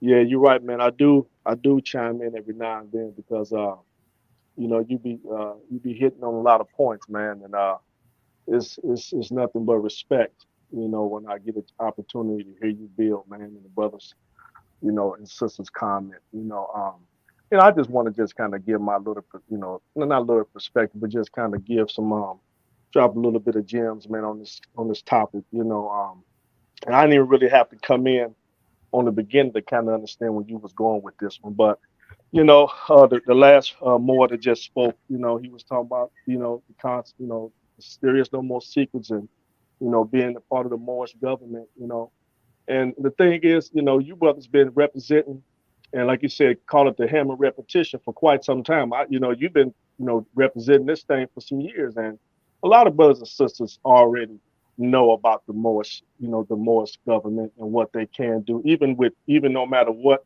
groups we belong to, whether it's the Masonic order, whether it's the Greek fraternities, whether it's Boule. The thing is, we just got to go ahead and get busy, because to me it seems like that a lot of us enjoy having too much fun. We can celebrate all day long, but for some strange reason, we think it's okay to constantly drink and smoke and party. And my thing is, there's nothing to party about. What do we celebrate? We have bigger fish to fry, and this has been going on for quite some time. Quite some time. You brothers know as well as I know that a lot of us been teaching and preaching this thing for quite some time, and for some strange reason, all of us have not still came to an understanding. We got to come on one accord to get things done. And why is that? Because it's a lot easier to sit back and watch a few people put in work versus coming together. Because the thing is, if you get out here, you have to stand on that truth. And you was talking about that earlier. Right now, me speaking right now on this platform is representing truth. A lot of people don't want to speak, because if you speak, then people start to ostracize you and isolate you, and then you feel like, well, if I say things that I want to say, how is people going to view me? How is society going to look at me? Will I lose my job? Will I lose my friendships? Will I lose relationships? Will someone come back and talk about me behind my back? But in order to move this thing forward, we have to be fearless in what we're standing on. Right now, we're being attacked and on all sides, in dealing with, because you was also talking about the way fallen humanity. Right now, we're in a fallen state. If you look at the way things are going on right now as we speak, you can't even say anything without people being afraid to speak on actual truth, because we're afraid we're going to get arrested. You know what I'm talking about. So my thing is, I'm very passionate about moving forward in every aspect that we need to do to be free. Not just what you was talking about with the shackles that we don't have no longer on our ankles or around our neck, but freedom in all areas. But my thing is, man, we have to stop partying so much. I don't think we don't have the time to party. What do we celebrate? We have things that need to be handled now. We don't have to wait to ask a lot of people. Let's just get it done. We've been waiting and waiting and waiting for years for people to move and groove, but they're not going to do anything. We just got to just make moves and just deal with the consequences later. So that's where I'm at with certain stuff. I'm constantly, speaking about advancement, even in my personal Masonic circle. Brothers may even be listening to this podcast and hear Brother Davis. But at the end of the day, I've been speaking on this truth for quite some time. And brother, let me say something. There is no secrets. There is no secret. So when we say this stuff about secret, this stuff has already been revealed. That we in the age of technology and information. You can read anything you want to read right now. It's up to you to receive that information and use it as such. And you was talking about that earlier. Some people the information will be right there in front of them. But if you haven't even, a study or been learned in certain stuff, you won't even receive it as such. It'll just go over your head. So, my thing is, we have everything we need to do. It's up to us to make the decision to move forward. So, I'm just wondering what is taking us so long. And that's the question I want to ask. Moorish brothers and sisters, anybody from any parts of this, because in the book it talks about NBC. I know what it means, Negro, Black, and Colored. But my point is, what are we waiting on? What is the holdup? So, we kind of had this conversation before, but I just want to know, what are we waiting on? What are we afraid of? So that's why, man, I just want to just go ahead and put that out there. I didn't really want to get too deep with this thing, man, but I'm passionate about this thing, man. And we can talk about this for hours, man. But I'm just wondering, what are we waiting on? Because the time has already been here. It ain't now, it's been here. So with that, I yield the floor. Yes, sir. And brother, you said it best. Our people like to eat, drink, and be merry.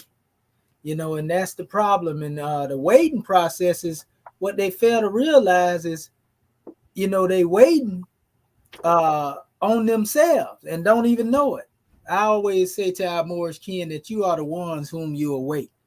Well, they still waiting on the blonde hair, blue-eyed, buttermilk complected European to scale the skies. And the thing is, I wonder, what always puzzles me about our people, family, is they'll go to war and, take each other off the count, and they ain't scared to do a whole bunch of time and life sentences when it come to that. But for some reason, when the European come to, they scared to speak the truth. I ain't never comprehended that in myself. I'm like, well, what's the difference?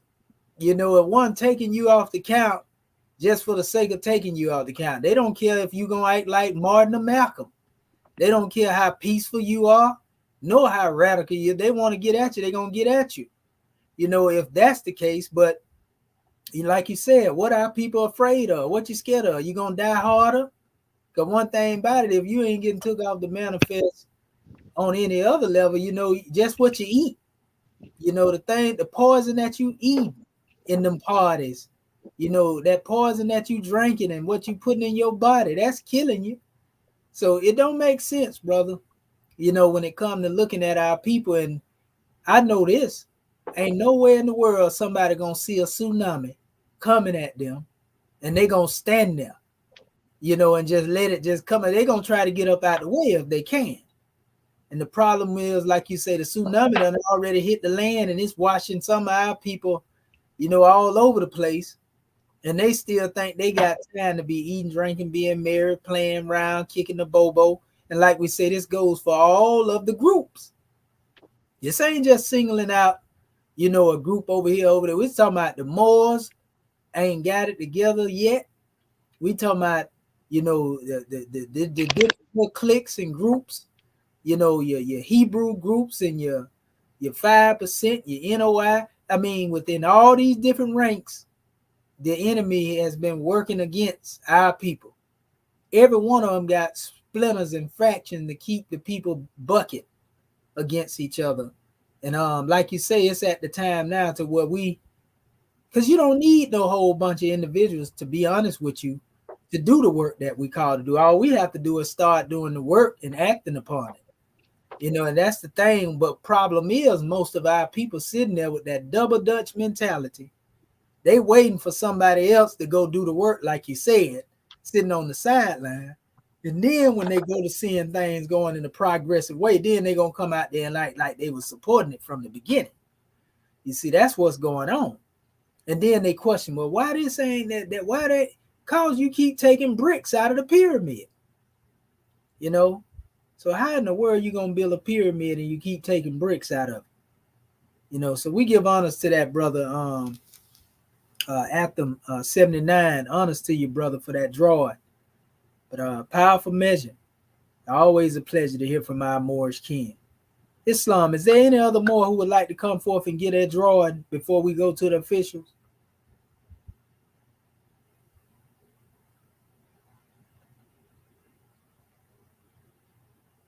Okay, going once. Ain't nobody biting at the bit. Going twice. Islam, I'm biting at the bit. Okay, come on in here, goddess and queen. You got it. Islamism. Go ahead. Can you hear me, God, man? Oh, yeah, we hear you loud and clear with divine ears. Gratitude. Islam Moorish, and I am Divine Minister Dr. Lenore Fox Bay from the Georgia Territory. Once again, I rise, giving all praises to Allah. Highest honors to our Holy Prophet, Noble Juali. High honors to our Moorish American theocratic government. High honors to all of Act 1. High honors to everything Moorish, and high honors to our conference call this evening. Praise Allah for you, Dr. Shedu Amenti Al-Muhajjid Shepstuel, for this grand measure.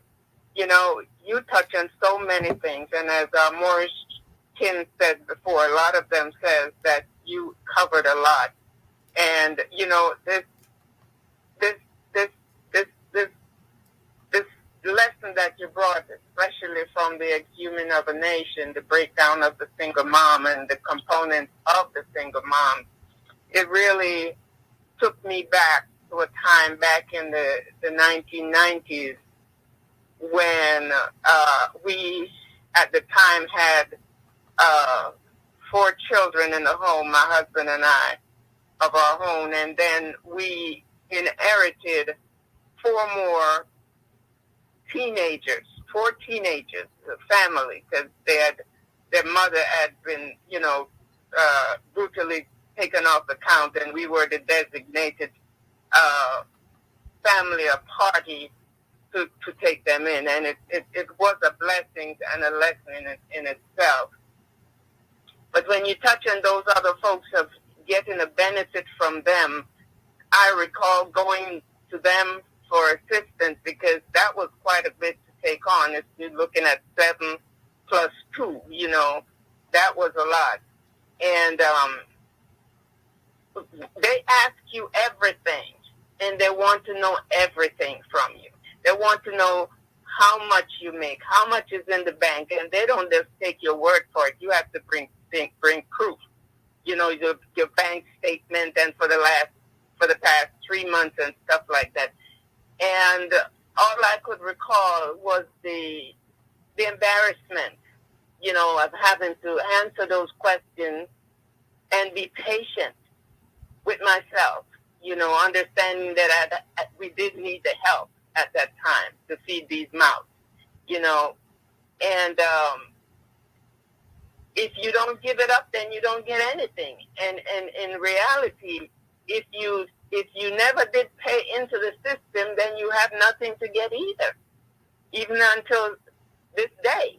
A lot of people, getting upset and heating themselves up about, you taking from them and things like that. If you weren't paying in, you weren't getting anything either. Of course, back then we certainly did pay in. We're way past that now, praise Allah.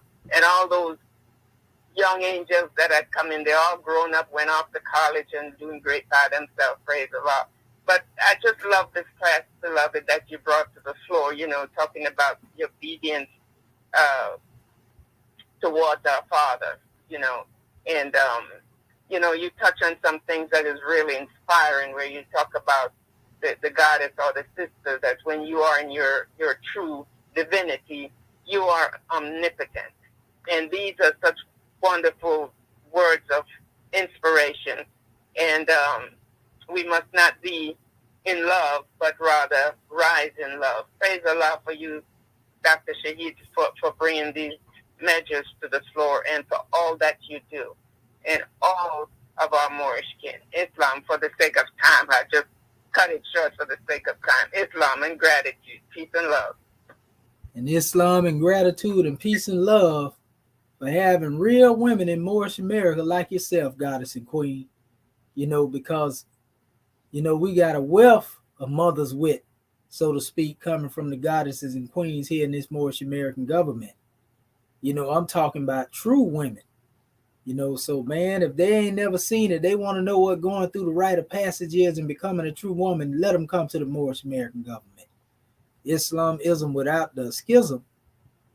Well, all right, we want to give honors to all of our Moors who came forth, and also our family out there in social media, all the way from London in the UK that be checking in over here. We got people watching us all the way across the planet.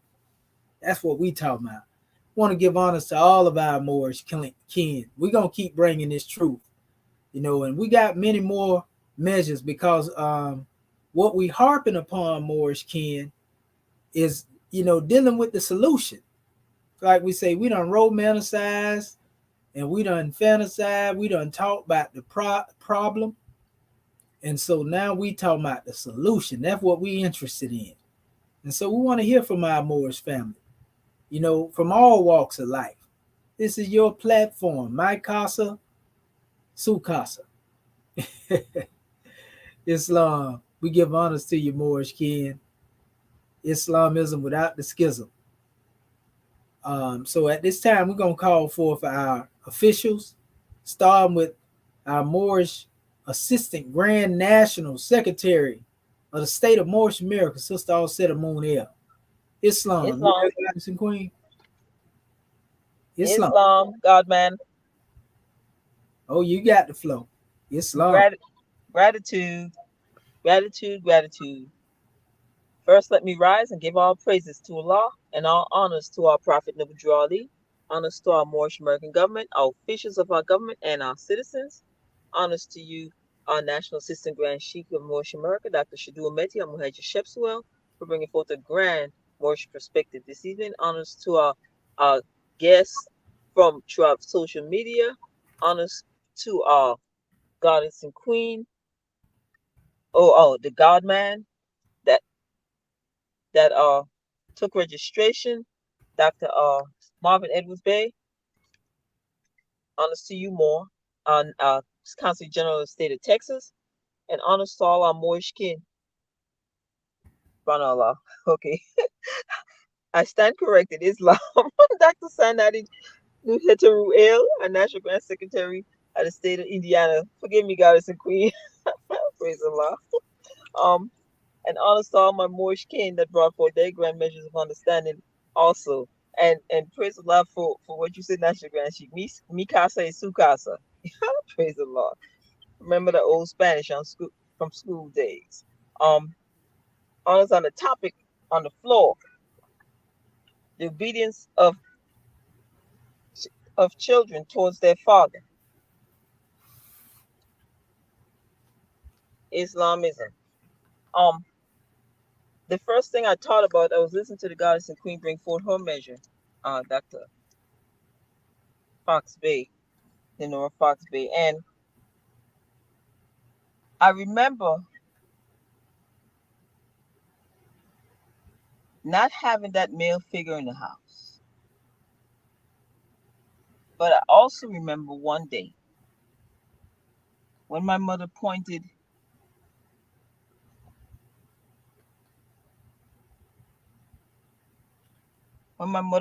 out to me, said, there's your father right there.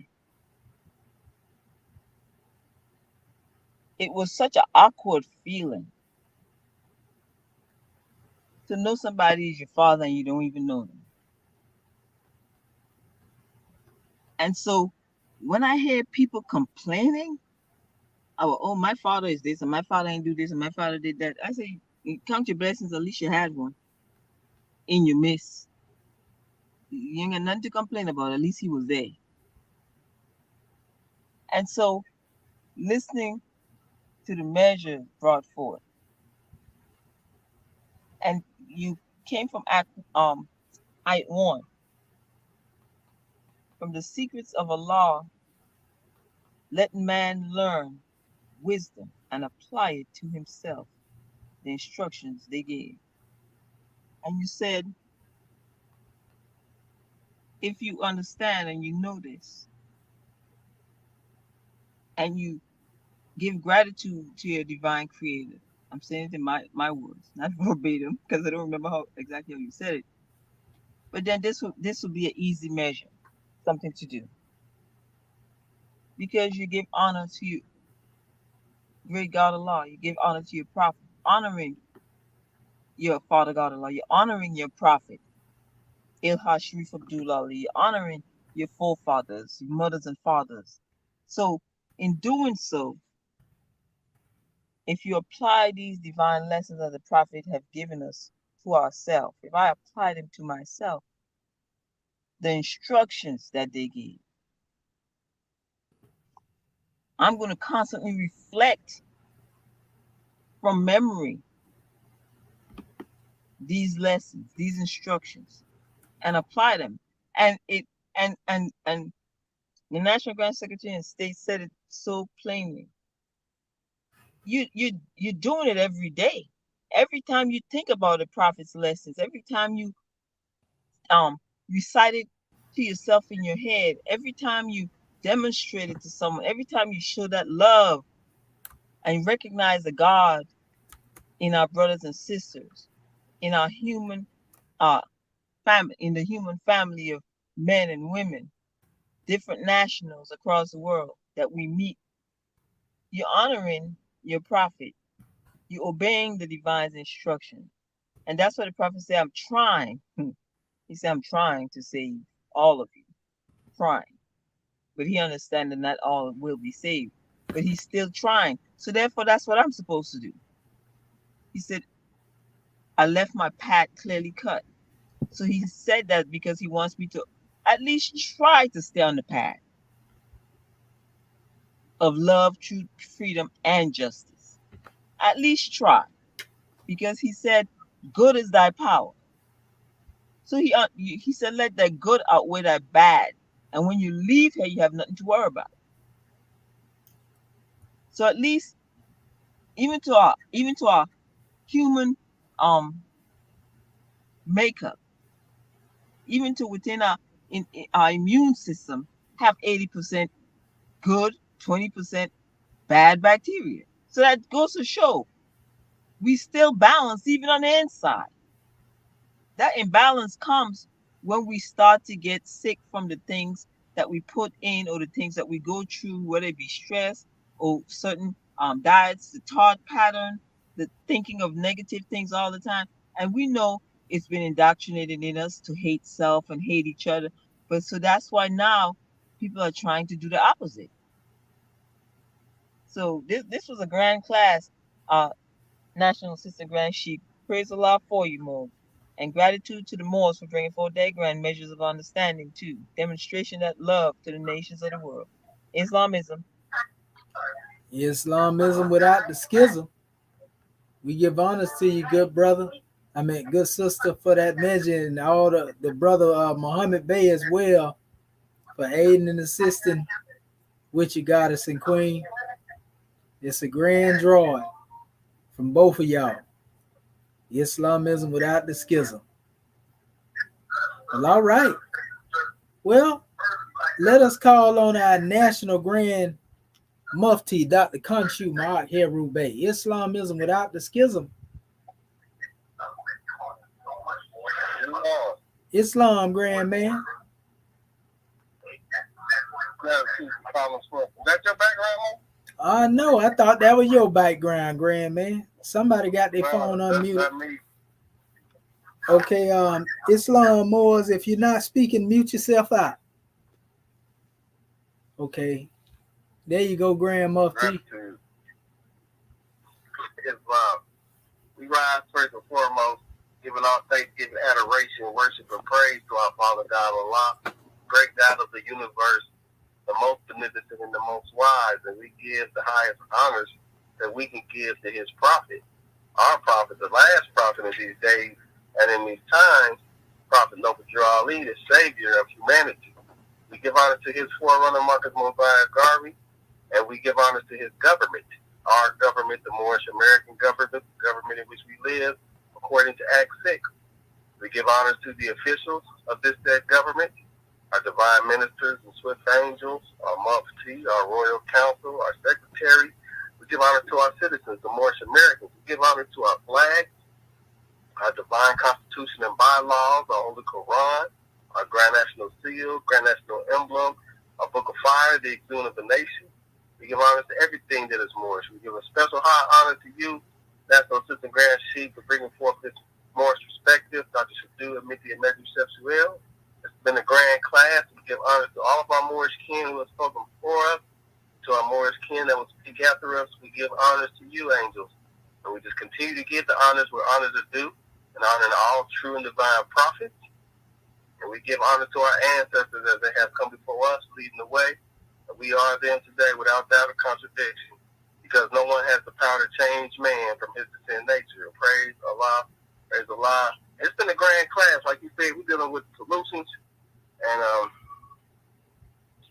you couldn't really put it no plainer than you did, Mo. I'm really, hope our people out there listening and getting a drawing, because it's very important for us to look at the fact that this is the only true way to salvation for us as a people. Nationality is and will be the order of the day, because without the national descent, without the nation in which we could call home, we're always going to be homeless. We're always going to be misused and abused, and that's where the energy has to be put into. We got to stop putting our energy into trying to find a way to assimilate in the burning house, as many of our great leaders have said before. They're trying to assimilate our people into a house that's burning. The United States, it has to play. The system has to come down because it's founded on slavery.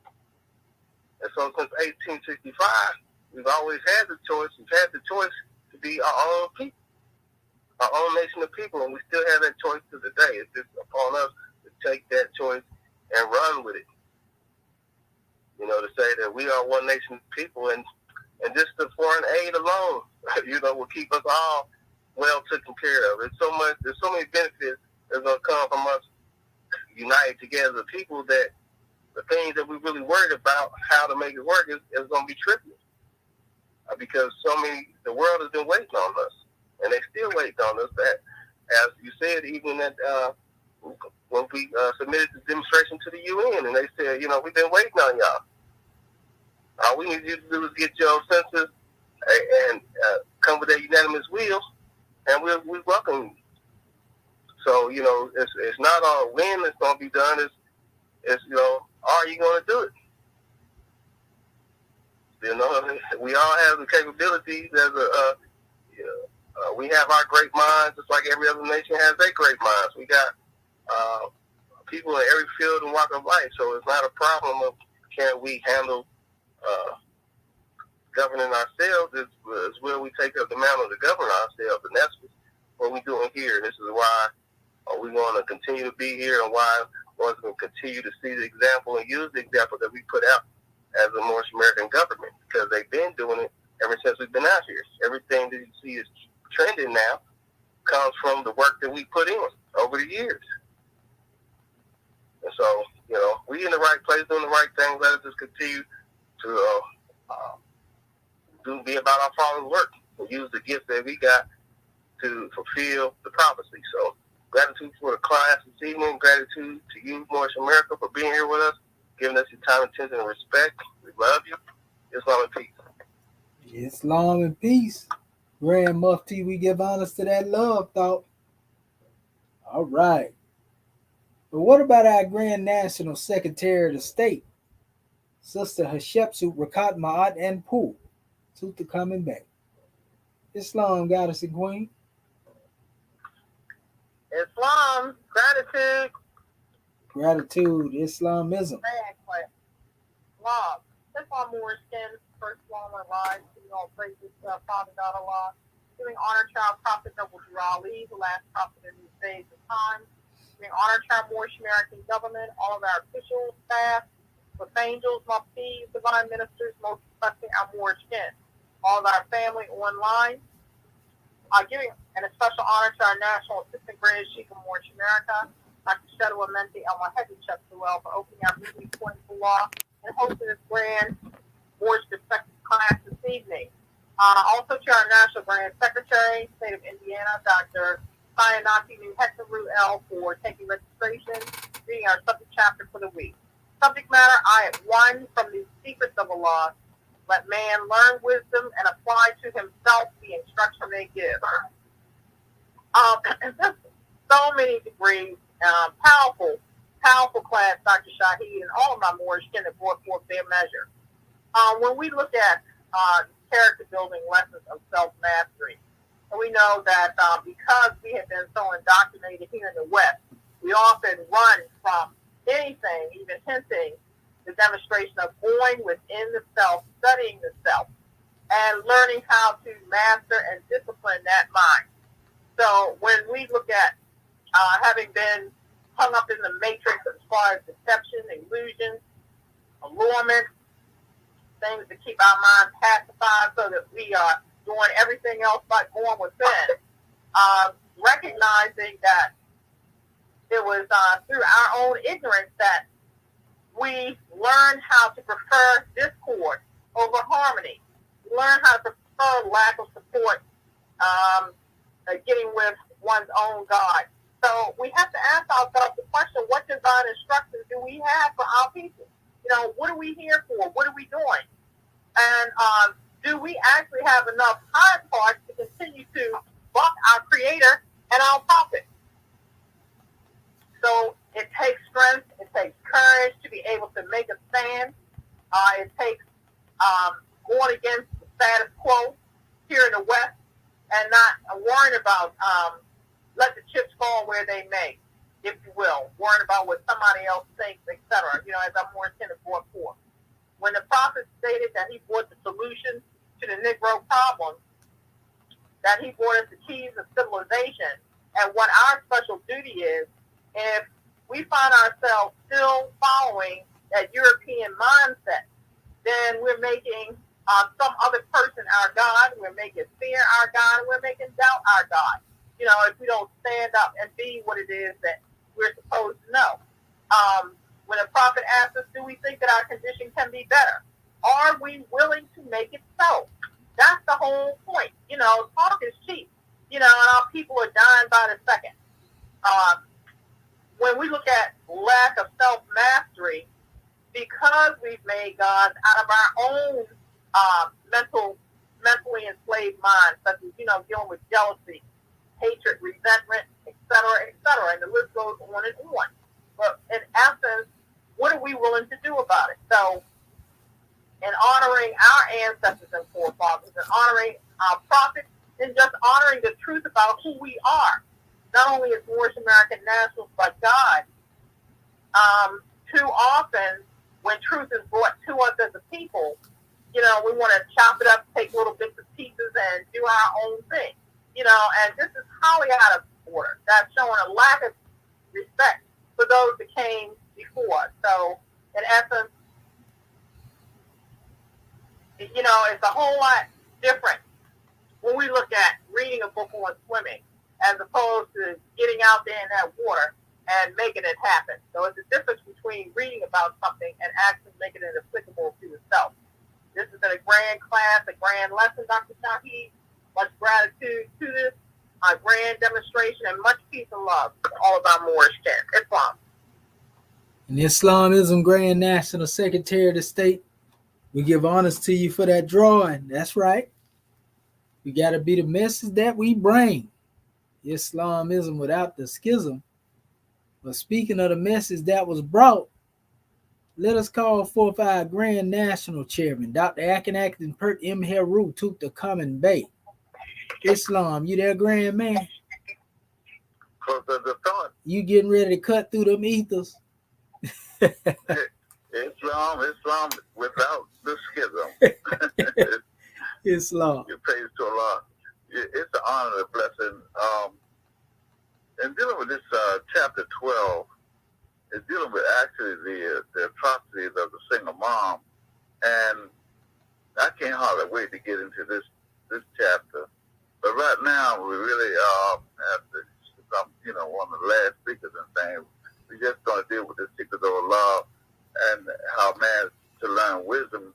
So the thing about it is the truth of the matter is that we apply to ourselves these secrets through divinity.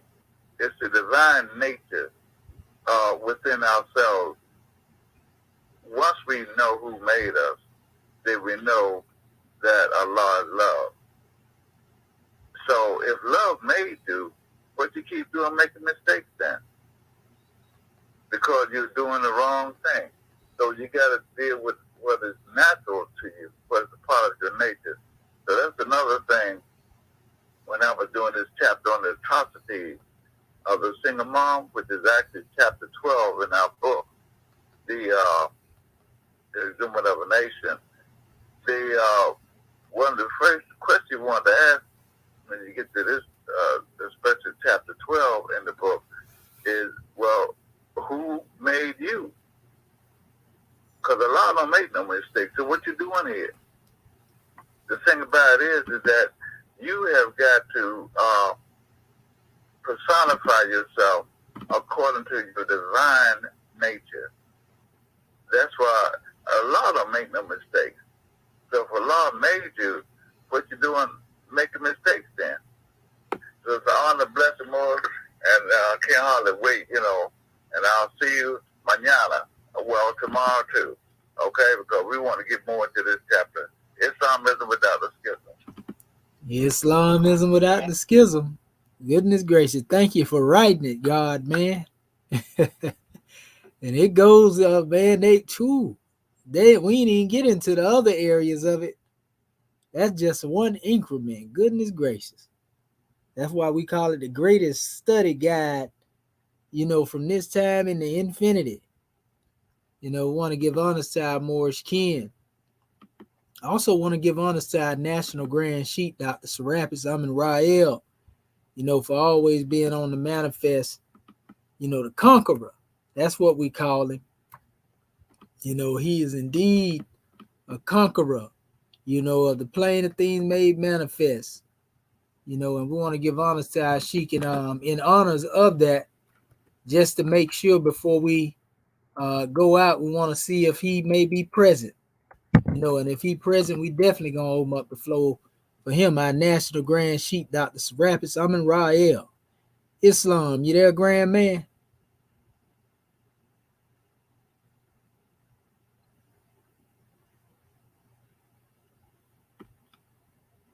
Well, all right. We know our Sheik is most definitely about the business of our Father God Allah. That's what we here for, to aid and assist him. Islam. January 15, 1929. A warning from the Prophet to be read at every meeting. I hereby inform all citizens that they must end all radical agitating speeches while at work in their homes or on the streets. We are for peace and not destruction. Stop flashing your cards at Europeans. It causes confusion. Remember, your card is for your salvation. Failure to obey these orders will be of severe consequence. We are for love, truth, peace, freedom, and justice. And when these principles are violated, justice must then take its course.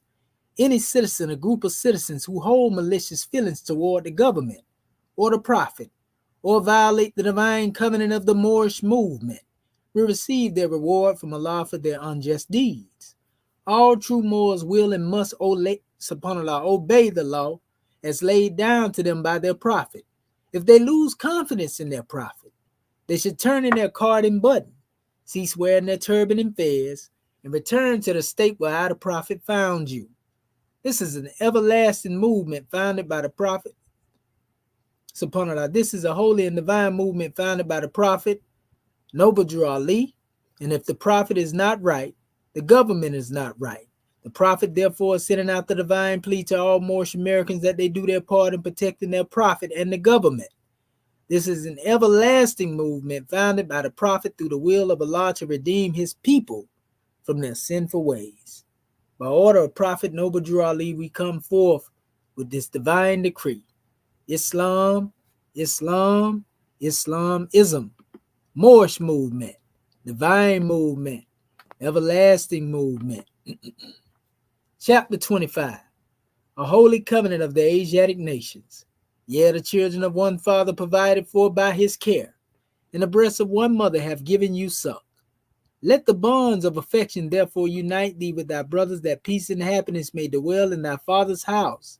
And when ye separate in the world, remember the relation that bindeth you to love and unity, and prefer not a stranger before thy own blood.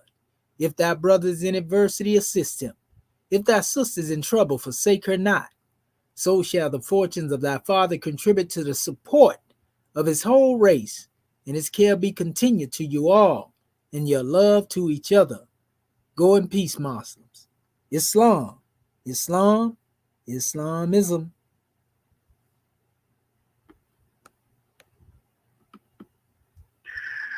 Islam, grand class, and grand, that's the grand class. Feel the heat from that scimitar. Grand class. Islam, Islam. Thank you, Moors. Thank you for your contribution. Grand class. Thank you for all of your contribution. We love you. See you in Sunday school.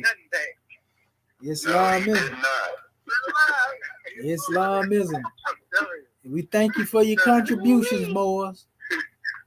He had them ducking and dodging. This session is no longer being recorded. Peace and love, family. See y'all in Sunday school tomorrow. That's where the guides and the guiders of the nation around. Islam. One love. Peace and love. Peace and love. Goodbye. All right, want to give honors to our family, for being on the manifest. Praise be to Allah, Islamism without the schism. Grand drawing. We love you, family. And tune in again. Honors to everybody who checked in today. Our good brother, Yaqub El Hamid Gamma Bay, Charles Royale, Noble Bryan, Jeff Billings L, Gabriel, I think that's Egizabher. I get that right. Exibhabher. That's a real explanation right there of trying to get into the S of expression that. But honors to you, family, for linking up with us. Also our brother Atham 79. Want to give honors to you as well, family. You're welcome here anytime. That being said, peace and love. Peace and love.